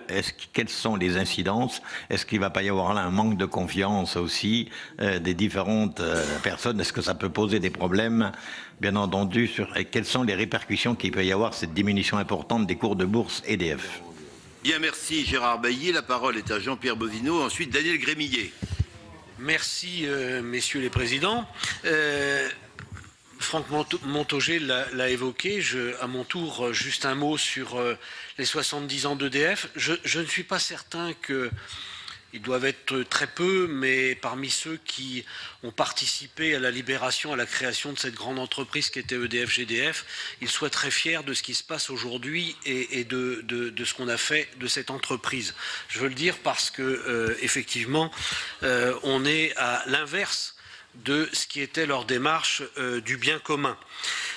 On a beaucoup parlé, vous nous avez beaucoup parlé, Monsieur le Président Lévy, de stratégie, de trajectoire financière, moins de stratégie industrielle et je pense qu'il serait utile que vous nous précisiez un certain nombre de choses de ce point de vue et en particulier vous avez évoqué les économies qui vont passer de 700 millions à 1 milliard. et donc des suppressions d'emplois, hein, puisque le fait de ne pas renouveler des départs sont des suppressions d'emplois. Quelle est la répartition, si vous l'avez, des suppressions d'emplois, parce que moi j'ai une inquiétude en particulier sur les emplois qui concernent la recherche et le développement, mais aussi la production directe. Et puis, une dernière chose, votre prédécesseur, Monsieur Proglio, en 2014, nous déclarait que cette grande loi qu'on appelle la loi NOM obligeait EDF à vendre un quart de sa production en dessous le prix de revient à ses concurrents. Qu'en est-il aujourd'hui, puisque de fait, ça aboutissait à subventionner des concurrents d'EDF? Bien, merci Jean-Pierre Bosino. La parole est à Daniel Grébille, ensuite Alain Durand. Oui, merci Président. Une première remarque, je voudrais, Monsieur le Président, vous remercier de votre propos parce qu'il contribue à rapporter de la confiance. Et lorsqu'on est dans le champ concurrentiel, il est vraiment important d'avoir cette confiance. J'ai que deux questions simples. La première, vous n'avez pas du tout abordé le prix du baril, qui, d'après le monde pétrolier, s'installe quand même dans des niveaux très bas. En termes de concurrence, c'est un questionnement. Et ma deuxième question, c'est ma curiosité d'en savoir plus sur votre stratégie sur RTE. On connaît l'échec de la SNCF et de RFF. On connaît l'importance et la réussite qu'a été EDF sur l'ensemble du territoire. Et effectivement, quand j'entends votre propos, je voudrais en savoir un peu plus. Merci. Merci Daniel Grémillier. La parole est à Alain Durand, ensuite Anne-Catherine Loisier. Merci Monsieur le Président. Monsieur le Président Lévy, vous avez évoqué dans vos propos vos ambitions fortes, je cite, en matière d'énergie renouvelable. Et l'hydroélectricité fait partie de ces énergies. Donc je voudrais revenir sur les concessions hydroélectriques et plus particulièrement sur la mise en demeure faite à la France par l'Union européenne le 22 octobre dernier afin d'ouvrir les concessions hydroélectriques à la concurrence au moment de leur renouvellement. Alors certes, si l'envoi d'une lettre de mise en demeure ne préjuge pas de la conclusion finale de la procédure, par contre, la procédure permet à la Commission d'entamer un dialogue actif avec les autorités. Donc, Monsieur le Président, pouvez-vous nous préciser où en sont aujourd'hui ces discussions entre la Commission, l'État et votre entreprise? Et toujours sur le même sujet, au mois d'août dernier, dans la loi de transition énergétique, un nouveau dispositif d'ouverture des concessions permet également de repousser ces échéances dans la mesure où des travaux importants seront entrepris dans les ouvrages, compte tenu du contexte et des zones de turbulence qui ont été rappelées depuis le début et que traverse votre entreprise. Vous prévoyez de réduire les investissements et de les ramener à 10 milliards contre 15 aujourd'hui. Pouvez-vous nous préciser, Monsieur le Président, où iront vos priorités? Est-ce que les 435 centrales hydroélectriques et les 622 barrages que compte notre pays seront impactés par ces baisses? Ce sont des interrogations, en tout cas, qui préoccupent les habitants de nos vallées, qui vivent depuis très longtemps avec l'hydroélectricité, qui reste une filière d'excellence. Merci Alain Durand. Anne-Catherine Loisier a la parole et ensuite Serge Larcher. Oui, merci Président. Donc ma question va à peu près dans le même sens, à savoir quelle est votre stratégie en matière de développement des ressources de production durable et plus précisément donc quelles sont les perspectives d'évolution dans la répartition des différentes énergies renouvelables au sein de votre production. Bien, merci Anne-Catherine Loisier. Serge Larcher a la parole et ensuite Dominique Estrosi. Merci Monsieur le Président. Monsieur le Président Lévy, vous avez fait part de votre volonté de développer des solutions décentralisées. C'est dans ce cadre-là que je voudrais vous poser une question concernant le projet de construction d'une centrale géothermique dans l'île de la Dominique, projet porté à la fois par les deux conseils, par le Conseil régional de la Martinique, le Conseil régional de la Guadeloupe. Je rappelle que l'île de la Dominique se situe entre les deux îles. Et nous dépendons fortement aujourd'hui, vous savez bien, des énergies fossiles. Et ce qui fait que l'énergie coûte très cher dans ces îles qui sont non connectées. Bien, merci Serge Larcher. La parole est à Dominique Estrosi, ensuite à Yves Rome. Oui, merci Monsieur le Président. Vous nous avez dit que vous aviez anticipé de nombreux recrutements au début de la décennie de l'année 2010. Je voudrais me référer à un rapport de la Cour des comptes de mars 2016 qui souligne que les projets industriels d'EDF dans le nucléaire nécessiteront 110 000 recrutements d'ici 2020 en emplois directs et indirects, dont 70 000 emplois de niveau bac pro à bac plus 3. Alors qu'on sait que les 2/3 des entreprises de la filière ont beaucoup de mal à recruter dans certains métiers. Je pense à la robinetterie, tuyauterie, soudage, bureau d'études. Et dans ce rapport de la Cour des comptes, il est également écrit que vous avez aussi identifié une faiblesse de la ressource d'encadrement, essentiellement compte tenu des délais de formation qui sont particulièrement longs. Est-ce que vous pourriez nous préciser un peu plus votre stratégie en matière d'emploi ? Bien, merci Dominique Estrosi. La parole est à Yves Rome. Oui, très rapidement, Monsieur le Président. J'aimerais, vous l'avez évoqué partiellement, connaître votre stratégie par rapport à la numérisation de la société. Nous sommes en train d'examiner un texte sur la République numérique. Je voudrais connaître quelle est la stratégie d'EDF par rapport aux objets connectés dont on nous annonce des dizaines de milliards d'objets à l'intérieur de nos habitations, et également connaître votre position par rapport aux sollicitations nombreuses dont nous sommes l'objet par rapport aux électrosensibles sur le compteur Linky.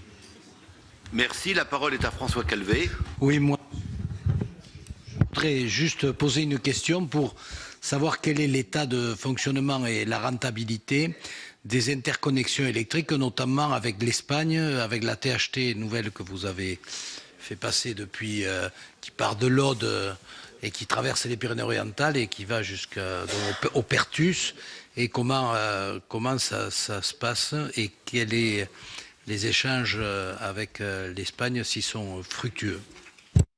Bien, on a terminé avec ma dernière question, qui est en fait la suivante.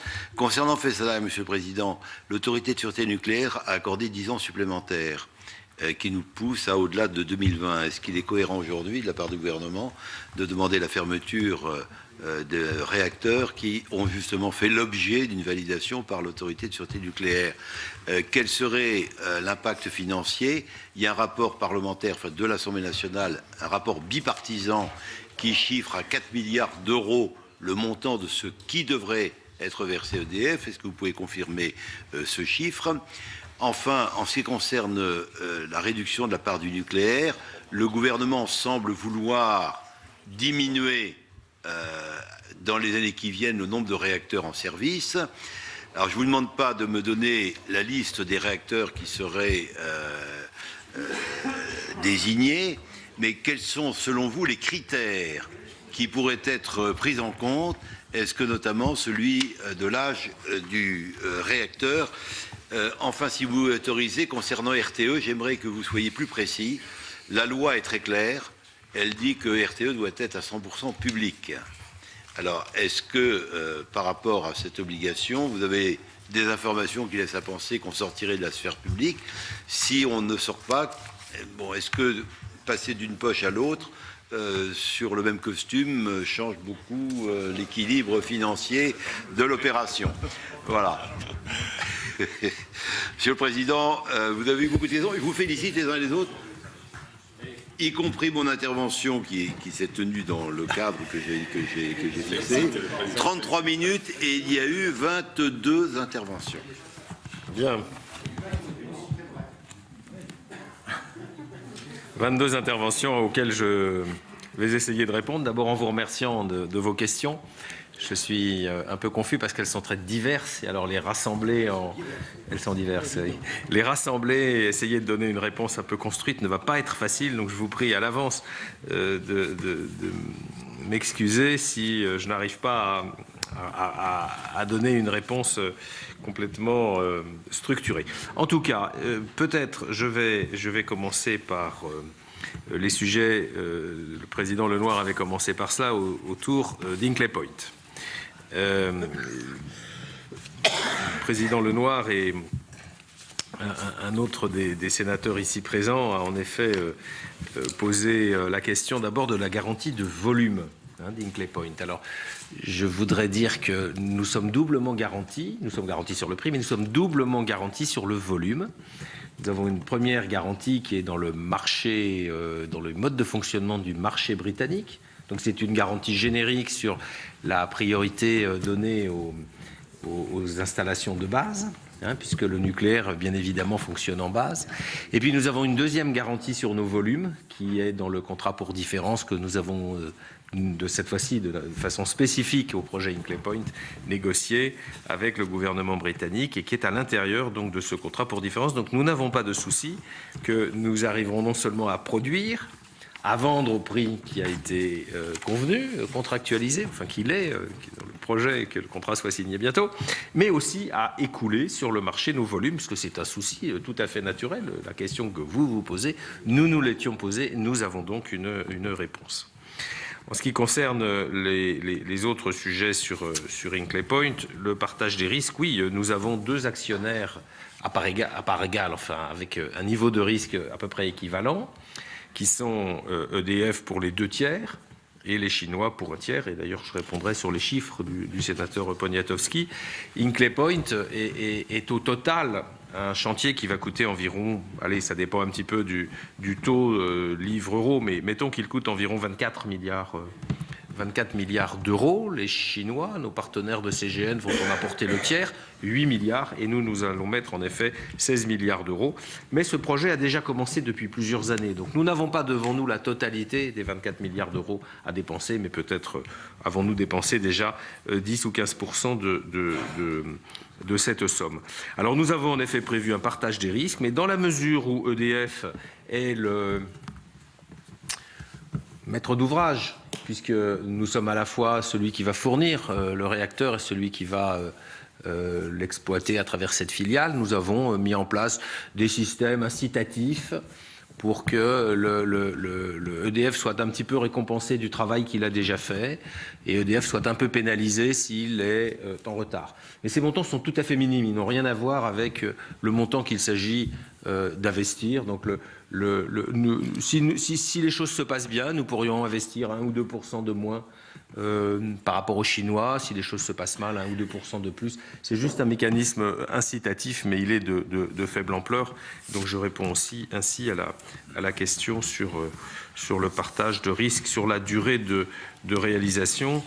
Il est clair que c'est un grand projet et que nous avons mis toutes les chances de notre côté pour le réaliser au bon moment, et notamment en tenant compte de façon essentielle des leçons que nous apprenons chaque jour sur Flamanville en particulier et aussi sur Taishan, puisque nous avons des dizaines de représentants d'EDF et d'Areva qui sont présents aujourd'hui en Chine pour la construction, et aujourd'hui ce sont plutôt les essais, la construction est à peu près achevée de Taishan.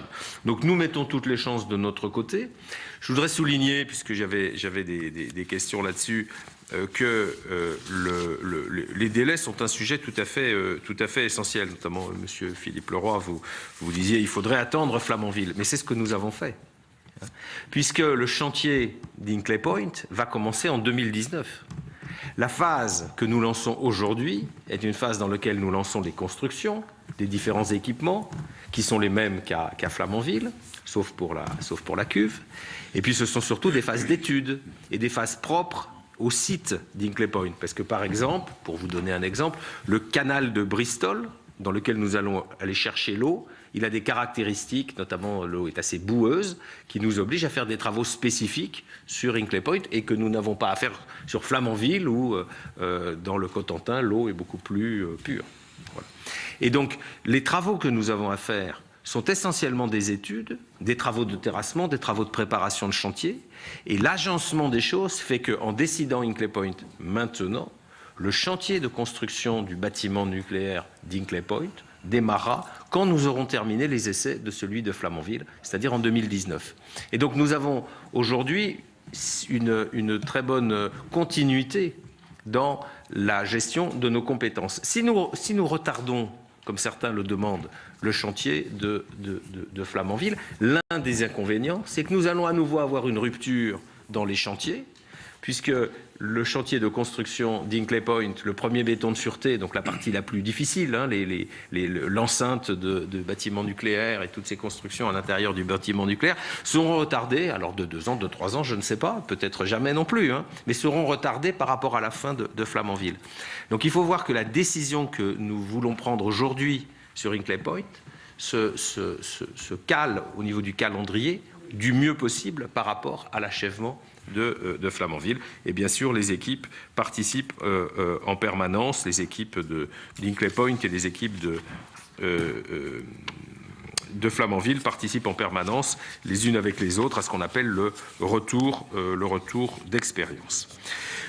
La durée de réalisation, mais nous nous sommes fixés des objectifs. À l'intérieur de ces objectifs, nous avons mis des provisions.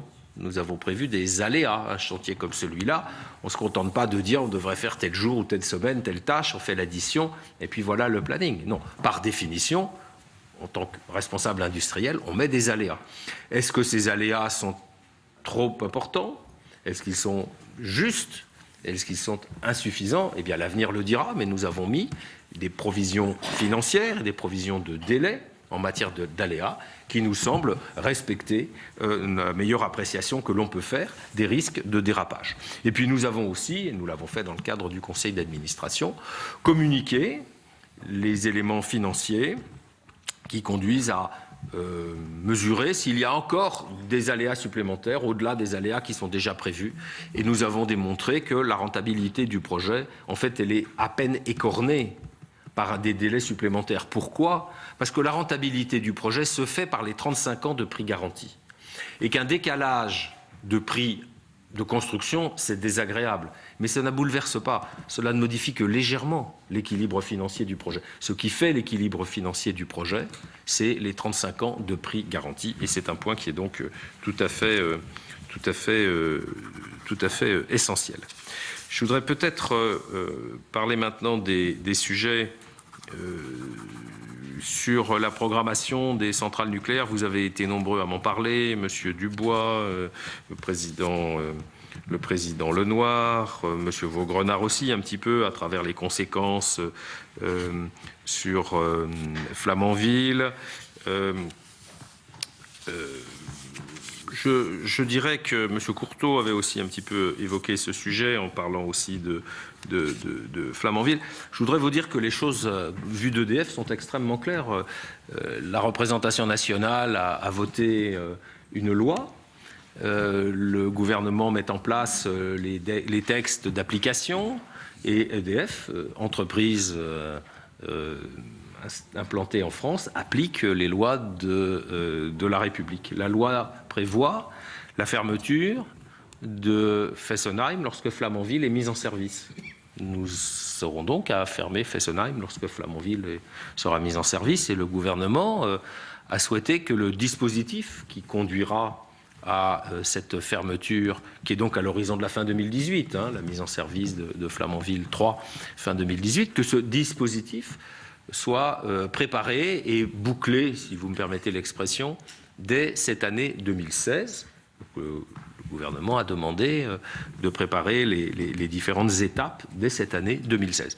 Alors, quelles sont ces étapes? Eh bien, il y a l'étape actuelle, dans laquelle nous avons engagé depuis quelques semaines. Madame Ségolène Royal a désigné, il y a 5 ou 6 semaines, un négociateur sur l'indemnisation. Et l'étape actuelle, c'est que nous avons ouvert des discussions entre EDF et le négociateur du ministère de l'Environnement. Nous avons ouvert des discussions sur l'indemnité. En effet, la question si je puis dire, s'impose. Il y a un préjudice subi par EDF du fait de la privation qu'aura EDF lors de la fermeture d'un outil nucléaire qui, comme certains l'ont souligné, fonctionne bien, sur lequel l'autorité de sûreté nucléaire a donné des autorisations qui dépassent la date à laquelle il est prévu qu'il s'arrête de par la loi. Et donc le préjudice, qui est, je crois, indiscutable, nécessite d'être chiffré. Ces discussions vont se poursuivre, je l'imagine, dans les jours et les semaines qui viennent. Et puis lorsque l'indemnisation aura été discutée entre l'État et EDF, nous aurons à ce moment-là à préparer l'approbation par le conseil d'administration d'EDF de cette convention entre l'État et EDF, et à préparer ce que Mme Royal a annoncé, c'est-à-dire le retrait d'autorisation d'exploitation qu'elle a demandé pour le président de la République. Je crois l'a dit aussi à la conférence environnementale lundi dernier. Il est prévu que ceci soit fait au mois de décembre. Donc nous nous inscrivons dans un calendrier dans lequel nous discutons actuellement de l'indemnisation. Et puis, dans une deuxième étape, nous préparerons l'approbation par le conseil d'administration, cette approbation devant d'abord faire l'objet d'un examen par les différentes instances représentatives du personnel concerné, puisqu'il s'agit d'une décision qui a des conséquences sociales, il n'y a pas de doute, et que donc il y aura de notre part à préparer les réponses aux questions que vont immanquablement se poser les représentants du personnel sur ce sujet. Sur la suite des opérations, eh bien nous avons aujourd'hui la partie renouvelable de la PPE, et EDF s'inscrit clairement dans l'accélération de ces investissements en France. Nous avons, je vais peut-être répondre d'ailleurs à M. Courteau, en effet une politique affirmée de construction de nombreuses installations, de nombreuses infrastructures, éoliennes ou solaires, mais aussi une politique de cession de certains de ces actifs, car pour des raisons d'équilibre de notre bilan, nous ne gardons pas dans notre patrimoine la totalité des fermes éoliennes ou des fermes solaires que nous construisons. Nous en vendons une partie à des investisseurs qui ont un intérêt à eux-mêmes à revendre ces produits financiers très prévisibles à d'autres catégories d'épargnants. Et le rôle d'EDF, je crois qu'on peut s'accorder là-dessus, c'est plutôt de construire, pour nous tous, pour la planète, de construire un maximum de moyens d'énergie décarbonée, d'électricité décarbonée, mais pas nécessairement dans une période où nous avons, vous l'avez les uns et les autres souligné, beaucoup d'endettement, pas nécessairement de garder la totalité des installations que nous construisons. Donc nous en gardons certaines, nous en exploitons beaucoup, nous avons créé des emplois pour la maintenance de ces installations que nous avons construites, mais assez fréquemment, en effet, Monsieur Courteau, nous les vendons.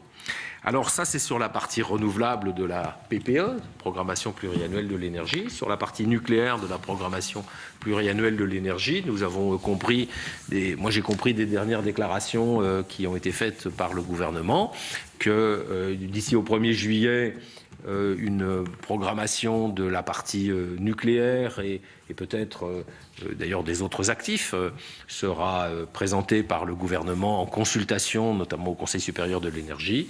Et nous aurons à ce moment-là, chez EDF, à regarder ce que les différents scénarios qui nous seront présentés veulent dire et à préparer ce que sera l'application de cette PPE nucléaire, si on peut l'appeler comme ça, au parc nucléaire d'EDF à l'horizon à partir de l'horizon 2018-2019, puisque c'est à l'horizon 2018-2019 que devrait commencer à, si je puis dire, qu'on pourra mesurer l'évolution des différents scénarios quant à la croissance de la consommation d'électrique, la production d'énergie renouvelable, la production d'énergie nucléaire, les exportations qu'il ne faut pas oublier, puisqu'il y a des exportations, et nous aurons à ce moment-là à nous inscrire dans cette PPE. Donc n'attendez pas d'EDF un travail détaillé sur le parc de centrales nucléaires et la traduction locale de ce qui pourrait se passer dans certaines hypothèses avant cette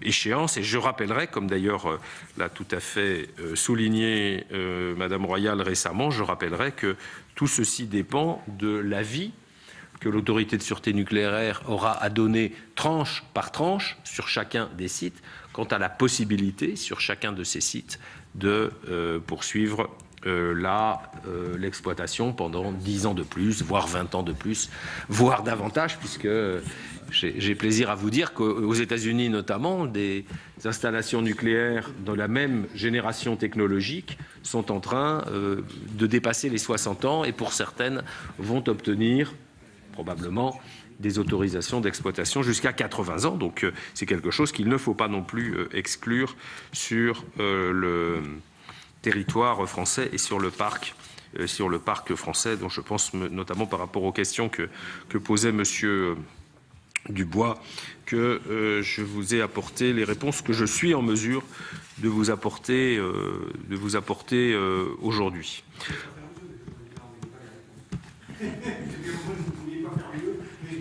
Mais j'attends aussi, monsieur le sénateur, j'attends que la PPE soit un nucléaire soit précisée. Le président Courteau sera aux avant-postes, puisque président du Conseil supérieur de l'énergie, il aura à connaître le premier les propositions du gouvernement. Il sera saisi le premier.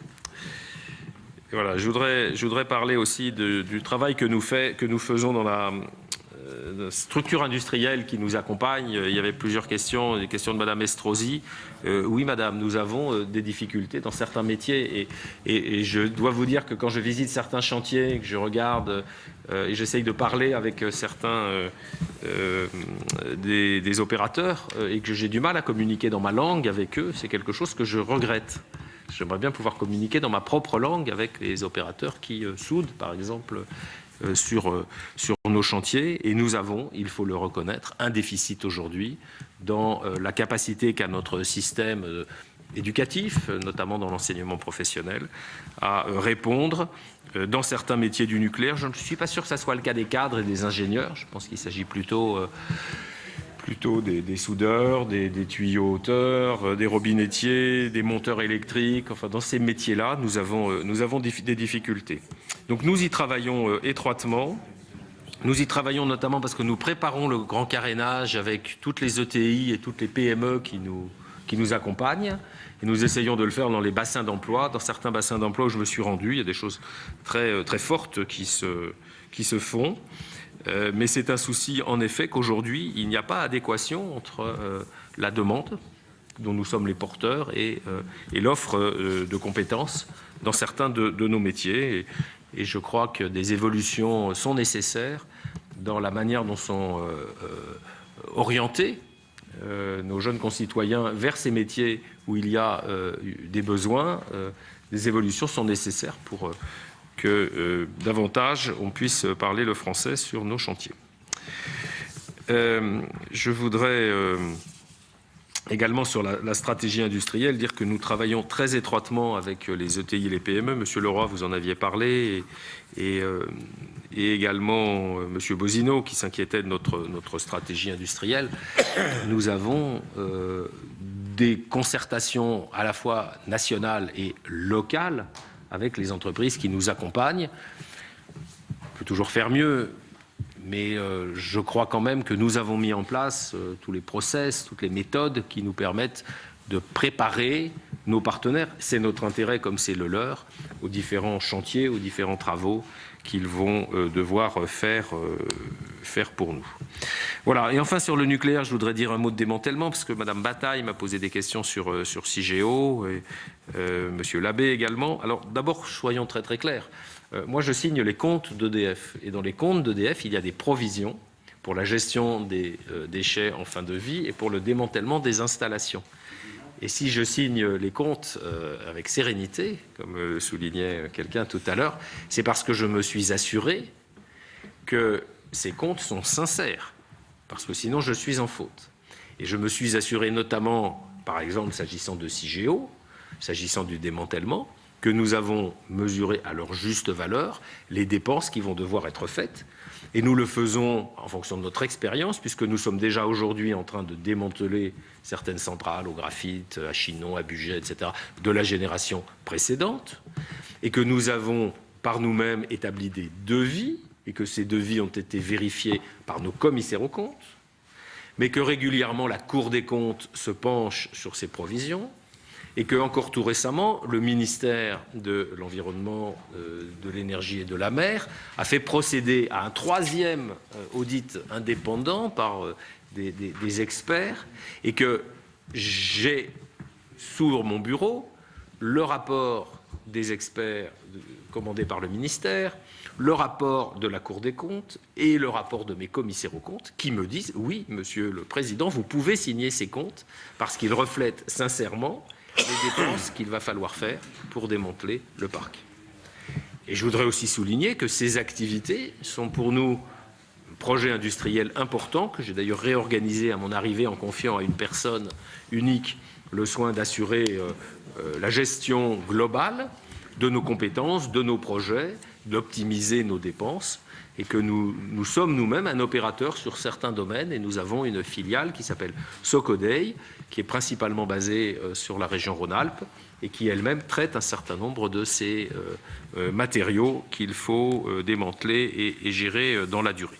Et sur Cigéo, vous aurez remarqué que suite à l'arrêté du ministère qui a augmenté la dépense prévisionnelle sur Cigéo pendant les 130 ou 150 ans qui viennent, nous avons augmenté nous-mêmes la provision dans nos comptes sur Cigéo. Nous l'avons augmenté de 800 millions, de 800 millions d'euros dans les comptes que j'ai signés, que M. Gir également a signé au titre de l'année 2015. Donc s'il doit y avoir des dépenses supplémentaires, nous les inscrivons dans nos comptes, et croyez bien que je serais très mal à l'aise si je ne reflétais pas dans les comptes que je signe la connaissance que j'ai des dépenses futures. Et donc je ne le ferai pas. Je reflète cela dans nos comptes.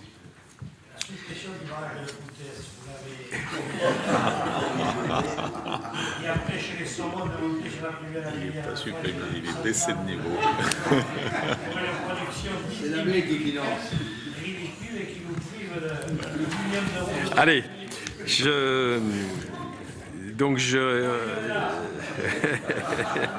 Eh bien, c'est une bonne transition, monsieur le sénateur, pour parler d'hydroélectricité. Alors, je ne vous parlerai pas des passes à poissons, qui sont un sujet important, mais je dirais coûteux également, en vous disant que c'est un sujet que nous prenons très au sérieux, car la France a été mise en demeure de modifier le régime qu'elle applique depuis une quinzaine d'années, et que la Commission de Bruxelles, la direction de la concurrence de la Commission de Bruxelles, estime ne pas être conforme aux directives que la France a elle-même approuvées et mises en place à travers des lois successives.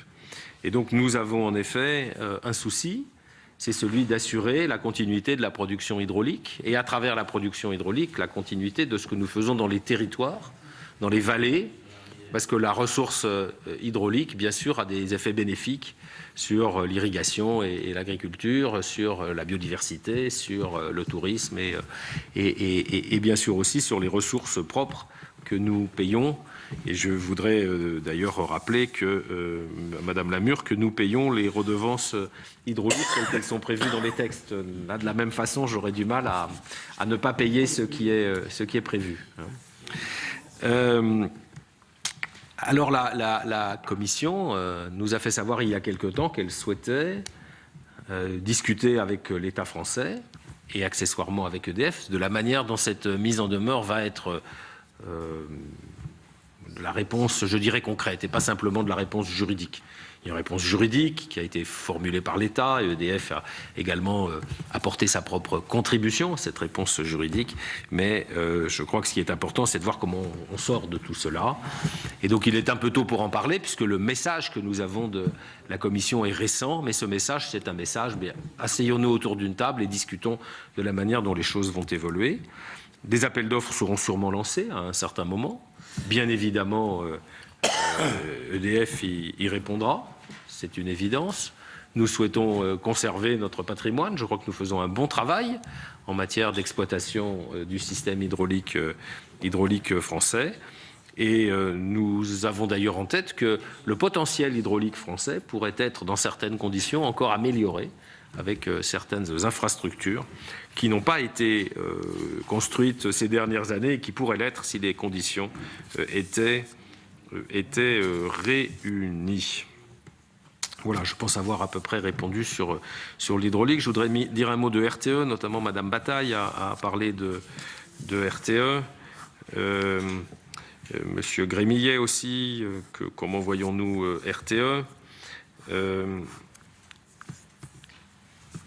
Il y a aujourd'hui une situation qui est un peu curieuse pour quelqu'un qui, comme moi, vient de l'extérieur et qui s'aperçoit que RTE est détenu à 100% par EDF, mais que compte tenu du rôle essentiel de RTE pour assurer une répartition juste des connexions, des moyens de production au réseau de transport, dans sa grande sagesse, et on peut comprendre pourquoi le régulateur impose à EDF de ne pas se mêler des affaires de RTE.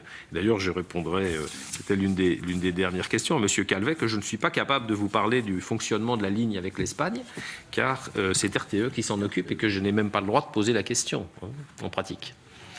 Mais vous avez le droit de poser la question à M. Brotte lorsque vous le verrez. Et donc l'étanchéité dans la gestion, dans le fonctionnement, dans le management entre RTE et EDF est totale. Et néanmoins, nous détenons 100% du capital de RTE. Et donc, nous avons un projet qui s'inscrit dans la loi actuelle, donc qui ne prévoit pas de changer les dispositions législatives qui imposent que la totalité du capital de RTE soit détenue par des structures du public, des structures publiques, donc à l'intérieur de ce cadre où tous les actionnaires de RTE sont publics, nous avons le projet d'ouvrir le capital dès lors que cela s'inscrit dans le projet d'entreprise, dans la stratégie que François Brotte et ses équipes sont en train de préparer. Et ce projet, le gouvernement a demandé à François Brotte et à moi-même de le préparer au printemps et de le mettre en place cette année. J'espère que ça pourra être fait, car ça pourrait, je crois, donner une ouverture stratégique importante à RTE, mais c'est à François Brotte de le dire. Et ça pourrait aussi donner à EDF une vision quand même plus logique de son patrimoine, puisque détenir un actif à 100% mais ne pas pouvoir le gérer, c'est quand même un petit peu bizarre, si vous me permettez. Nous ferons dire François Brotte, président de RTE. Voilà. Vous aviez des questions sur les effectifs. Oui. Alors, je voudrais vous dire que les effectifs d'EDF ont beaucoup augmenté ces dernières années, de bien plus de 3 000 ou 4 000 emplois, plutôt de l'ordre de 10 000. Et donc là maintenant, nous allons les faire baisser un peu par rapport à une augmentation forte qui a eu lieu ces dernières années. Et pourquoi cette augmentation forte? Eh bien parce que nous avions beaucoup embauché lorsque le programme électronucléaire a été lancé. Ça doit être du temps du président Pompidou ou des débuts du président Giscard d'Estaing. Et nous avions beaucoup embauché, et donc nous devons nous préoccuper de remplacer les compétences. Et notamment dans certains métiers du nucléaire, on ne devient pas expert, compétent pour gérer des sujets qui sont difficiles simplement avec quelques mois de formation. Il faut plutôt parler d'années entre la formation un peu théorique et puis la formation sur le terrain. Et nous avons organisé un dispositif dans lequel nous avons beaucoup embauché au début de la décennie, comme je le disais tout à l'heure. Nous avons formé les personnes que nous avons embauchées, nous les avons mises en binôme avec les anciens, un mentoring, comme on dit aujourd'hui, et puis maintenant les anciens partent à la retraite et les nouveaux sont déjà là, parce qu'ils ont été embauchés il y a quelques années, et que nous allons ainsi pouvoir opérer, exploiter le réseau en toute sûreté, avec une très bonne performance industrielle et en ne remplaçant pas, en effet, la totalité des départs en retraite. Mais ce que nous prévoyons, je voudrais souligner, c'est que nous allons au total, si on prend cette espèce de bosse suivie d'une réduction, nous allons avoir au total plus d'emplois chez EDF, on peut s'interroger là-dessus, que nous n'en avions au début de la décennie, alors même que la consommation n'augmente pas. Ce qui, évidemment, est quelque chose qui nous interpelle. Mais à ce stade, nous prévoyons donc ces diminutions qui sont tout à fait sous contrôle. Évidemment, il continuera à y avoir des embauches et notamment faire en sorte que le réseau, dans sa capillarité locale, continue à bien fonctionner. Nous continuerons aussi à embaucher en matière de recherche et développement. Et M. Bozino s'inquiétait de ce sujet. Donc nous continuerons à embaucher de façon à mener la totalité des missions qui sont les nôtres. Néanmoins, il y aura certaines réductions d'effectifs. Et en ce qui concerne les économies, Mme Bataille notamment avait abordé ce sujet. Eh bien, nous allons travailler dans le cadre du plan général qui a été présenté en conseil d'administration. Nous allons travailler à mettre en place les économies qui correspondent à cette nouvelle trajectoire. Je voudrais répondre sur le sujet des actifs thermiques, et notamment Madame Prima. Nous avons un projet à Porcheville qui est aujourd'hui en consultation. Nous avons sur Porcheville ouvert un dialogue social avec les instances représentatives du personnel pour préparer une éventuelle mise à l'arrêt de Porcheville un peu plus tôt que prévu. Nous le prévoyons précédemment à début des années 2020 et nous envisageons de le faire en 2018. Et pourquoi cela? Eh bien, c'est parce que même dans les cas aujourd'hui que je citais de risque sur le réseau, il n'y a pas aujourd'hui de rentabilité, mais il n'y a même pas non plus de fonctionnement. Ces installations, d'ailleurs je souligne que 2 des 4 tranches ont déjà été fermées en 2008. 2 des 4 tranches ont été fermées en 2008. Il reste 2 tranches, il reste environ 190 salariés, quelques dizaines de prestataires. Et donc nous projetons cette fermeture. Nous en discutons avec les autorités politiques locales également. J'ai rencontré M. Bédier, qui est le président du Conseil général des Yvelines. Et nous essayons de voir avec lui comment optimiser la gestion du site, avec une partie du site qui est destinée à rester chez EDF, mais une partie du site sur laquelle nous envisageons avec le Conseil général donc, de mettre à disposition ou de céder du terrain pour revitaliser ce site qui a une vocation industrielle, m'a dit Monsieur Bédier, mais c'est à lui d'organiser ces choses-là. Donc je suis très attentif au cas de Porcheville et bien évidemment pour les effectifs concernés, pour les prestataires concernés, nous ferons bien les choses puisque nous avons des cellules de reclassement qui se mettront en place le moment venu, puisqu'aujourd'hui la décision n'est pas formellement prise, elle est encore dans le cadre de la consultation.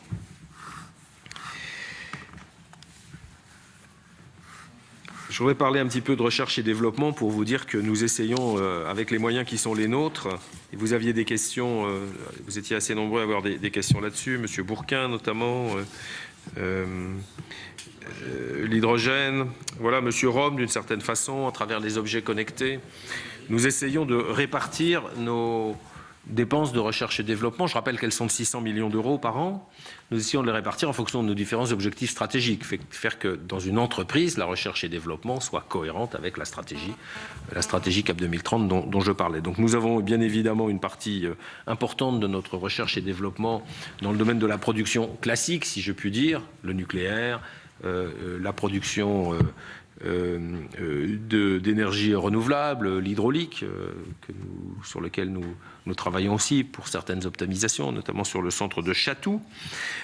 Mais nous essayons aussi d'anticiper ce que va être le marché de l'énergie dans les années qui viennent. Donc nous avons de nombreux travaux en matière de recherche et développement autour des réseaux intelligents, autour de l'utilisation du numérique pour optimiser l'efficacité de notre production et au niveau de l'utilisation des technologies numériques pour optimiser la manière dont nos clients dans les territoires vont eux-mêmes optimiser leur consommation, organiser les moyens de production locaux. Nous avons un très gros chantier qui est mené sous l'égide de RDF en matière de smart grid, parce que la gestion d'un réseau si je puis dire, centralisé, c'est entre guillemets simple, c'est évidemment très compliqué, mais c'est beaucoup plus compliqué d'avoir un réseau dans lequel, en fonction de caractéristiques qui peuvent aller et venir très vite, comme le vent et le soleil, vous devez injecter localement de très nombreuses installations qui viennent se substituer au courant qui vient du réseau centralisé. Donc les smart grids sont des sujets très importants. Nous avons des expérimentations, j'en ai visité 3 dans trois grandes villes en France, à Lyon, à Nice et à Toulouse. Et nous essayons de faire en sorte que nous soyons au premier plan parce que c'est un sujet tout à fait majeur. C'est un sujet qui intéresse les territoires, qui intéresse les métropoles, mais aussi les territoires en général. Et donc nous essayons d'être présents là-dessus et d'insérer petit à petit le compteur Linky dans un écosystème qui lui permettra de rendre tous les services qu'on peut attendre du compteur Linky. Et je voudrais dire un mot là-dessus. D'abord, le compteur Linky ne rendra ses services qu'à ceux des clients d'EDF ou des concurrents d'EDF qui le souhaitent. Ce sont des systèmes où il faut être volontaire pour s'insérer dans un écosystème d'optimisation de la consommation. Les informations du compteur Linky, elles ne sont disponibles que à ERDF pour faire la facturation.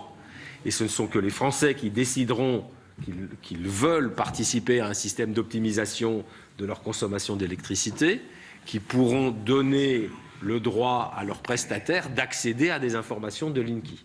Mais les Français qui ne le souhaitent pas, eh bien, la seule information de Linky, ce sera l'information de comptage qui permet la facturation à ERDF. Et je voudrais souligner, parce qu'on parle d'électrosensibilité, que d'abord, nous avons en effet quelques soucis avec des communes ça et là qui n'ont pas l'air enthousiastes à l'idée qu'il y a un compteur numérique qui délibère dans ce sens et que nous essayons de leur faire comprendre par différents moyens que la loi doit s'imposer partout. Et puis nous avons aussi quelques personnes qui s'inquiètent d'un compteur. Et moi, je voudrais simplement rappeler que les émissions d'ondes radioélectriques par le compteur Linky sont extrêmement modestes. Elles sont très, très inférieures, par exemple, à ce que sont les émissions d'objets ménagers tels que les fours à micro-ondes, par exemple, qui émettent beaucoup, ou même la plupart des objets que nous utilisons. Donc, je crois qu'il faut essayer d'être raisonnable sur ces sujets-là. Voilà, je vais terminer peut-être, si vous me le permettez, j'espère avoir à peu près, oui, je rassure, sur les questions financières. Sur les questions financières, le prix du baril, la loi NOM et tout ça. Alors le prix du baril, d'abord il est un peu remonté. Il est plus autour de 45 $ aujourd'hui que de 30. Bon, le prix du charbon, lui, n'a pas vraiment remonté. Donc il faut regarder la corrélation entre les différentes énergies. Le prix du baril a un peu remonté, le prix du charbon n'a pas remonté parce qu'il y a le phénomène du gaz de schiste aux États-Unis qui fait qu'il y a un trop-plein de charbon aux États-Unis qui se déverse en Europe et que ceci a baissé les prix de l'électricité de façon considérable. Alors à ces prix-là, bien sûr, l'AREN et la loi NOM ne s'appliquent pas. On est tous d'accord là-dessus. Nous avons l'obligation de vendre à 42 € du mégawattheure une partie de notre production nucléaire, mais quelqu'un qui peut l'acheter à 28 € du mégawattheure, on ne voit pas pourquoi il irait l'acheter à 42. Donc depuis maintenant 2 semestres, nous ne vendons plus du tout d'électricité au prix de l'AREN, ce qui d'ailleurs amène à s'interroger sur cette partie-là de la loi NOM et ce système dans lequel quand les prix sont élevés, c'est au détriment d'EDF, et quand les prix sont bas, c'est au détriment d'EDF. Ce n'est pas un très bon système. On aimerait trouver mieux. Je suis d'accord avec vous, monsieur le sénateur. C'est pas ce qu'il y a de mieux. Voilà. Alors, au total, nous avons donc cette situation financière dont je parlais. Je répondrai au sénateur Poniatowski que nous avons optimisé les investissements du grand carénage d'environ 15% et qu'ils sont aujourd'hui de 51 milliards d'euros courants, alors qu'ils étaient préalablement de 55 milliards d'euros en euros 2012. Donc nous sommes passés des euros 2012 aux euros courants, de 55 à 51, et donc c'est sur la période 2014-2025. Je répondrai aussi au sénateur Poniatowski que nous avons l'intention sur Areva de dépenser non pas 2,5 milliards d'euros, mais la moitié de cette somme, puisque nous avons l'intention d'acheter 51% d'Areva et non pas 100%. d'Areva NP, pardon. Areva lui-même va garder une partie d'Areva NP nous aurons, j'espère, des partenaires, nous discutons avec eux, des partenaires asiatiques qui prendront une partie du capital dans le cadre de partenariats stratégiques que nous avons avec ces partenaires asiatiques. D'un côté, nos amis chinois et de l'autre côté, nos amis japonais. Et puis notre dette, vous l'avez souligné, elle a augmenté chaque année. La dette comptable est aujourd'hui de 37 milliards d'euros, c'est un chiffre qui est élevé. Il y a des engagements hors bilan qui rendent les agences de notation dans une situation d'examen détaillé de notre capacité à rembourser cette dette, parce que nous avons des engagements qui sont hors bilan, notamment en matière de retraite, et que nous avons donc des perspectives qui méritent une grande attention. Il faut que nous puissions, en toutes circonstances, lever la dette sur les marchés dont nous avons besoin pour renouveler cette dette. Sur les 3 prochaines années, pas de difficultés particulières puisque nous avons assez peu de remboursements de dettes à renouveler. Par contre, à l'horizon 2020, nous avons beaucoup de dettes à renouveler, et notamment une dette hybride qui a été construite en 2013 et 2014 et qui nécessite qu'on regarde les choses avec beaucoup de précaution. Et donc l'évolution de la dette, je crois que je l'avais dit d'ailleurs lors de mon arrivée, est vraiment un sujet de préoccupation. Et de ce point de vue-là, l'impact d'une recapitalisation d'EDF à travers les mesures prises sur le dividende et l'augmentation de capital que nous préparons pour la fin de cette année, il est réel, il est significatif. C'est un impact qui est significatif. Et les choses ont été calculées par nous de manière à rendre nos investissements et notre bilan cohérents. Nous aurons, après cette augmentation de capital, les moyens de financer nos investissements et les moyens de faire le grand carénage. Je réponds aussi au sénateur Poniatowski, par nous-mêmes. Nous n'avons pas l'intention aujourd'hui d'ouvrir le capital de nos centrales nucléaires. Il y a quelques centrales, mais c'est très mineur, dont des participations très minoritaires à Chaux, à Bugey, je crois, à Fessenheim. Chaux, Bugey, Fessenheim, il y a quelques participations. Et aussi Tricastin. Mais aujourd'hui, nous détenons quasiment 100% de ce parc. Et notre intention est de continuer à détenir 100% de ce parc. Sur les cessions d'actifs, je répondrai à monsieur Vincent. Il faudra le contrôler. Je dirais qu'en effet, nous prévoyons de vendre 10 milliards d'euros d'actifs, mais que nous n'avons pas de répartition détaillée année par année. Mais sur ces 10 milliards d'euros, si nous en arrivions à vendre 6 milliards dès cette année, je trouverais ça formidable. Je ne pense pas qu'on y arrivera. Je pense qu'il faut mieux imaginer que sur les années 2016, 2017, quelque chose d'un peu écouille réparti et quelque chose d'un peu lissé. Non pas que, évidemment, si nous arrivons à bien vendre très vite les actifs que nous voulons vendre, on aura fait un très bon travail, mais nous sommes plus prudents que cela dans nos prévisions de trajectoire financière. Voilà, je crois que j'en ai à peu près terminé sur la quasi-totalité des sujets. Vous m'aviez parlé de l'incidence de la baisse du cours de bourse sur l'entreprise. Eh bien, je dirais qu'elle est indirecte. Elle est indirecte, puisqu'aujourd'hui, l'entreprise constate que le cours de bourse a baissé, que les investisseurs qui étaient rentrés au moment de la mise en bourse ou qui ont acheté des titres sur le marché ont perdu de l'argent, ce qui est parfaitement regrettable. Et je pense notamment au fait que certains salariés eux-mêmes ont souscrit et n'ont pas fait une bonne affaire. Mais aujourd'hui, il n'y a pas d'effet direct sur l'entreprise, c'est plutôt notre réputation, notre image, ou l'image que peut avoir l'entreprise lorsqu'elle lève de la dette. Alors nous avons levé de la dette sans difficulté en octobre 2015. Nous avons une très bonne couverture par les marchés de dette de l'évolution des choses. Donc nous n'avons pas de tension aujourd'hui sur ce qu'on appelle le CDS, c'est-à-dire la prime de risque qui est mise sur la dette d'EDF. Je m'excuse, c'est un peu technique. Donc notre dette se tient bien, comme l'on dit, mais nous sommes extrêmement vigilants parce qu'entre le cours de bourse et la croissance régulière de l'endettement d'EDF, nous ne pouvons pas laisser les choses dériver. Et c'est pour cela que nous avons présenté au conseil d'administration le plan que je vous ai décrit aujourd'hui. Voilà, j'ai à peu près terminé, je vous remercie. Monsieur, en ce qui concerne la Dominique, j'ai compris que cette installation, l'appel d'offres avait été remporté par un concurrent, et ce sont des choses qui arrivent. Pardon ? EDF a tradé. C'est pas très favorable. Ah, c'est possible, mais vous savez, nous n'avons vocation à répondre à beaucoup d'appels d'offres, mais il faut aussi de temps en temps accepter de ne pas tous les gagner. Monsieur le Président, au moment où tout le monde se lève, je voudrais vraiment vous remercier pour la précision des réponses que vous avez apportées.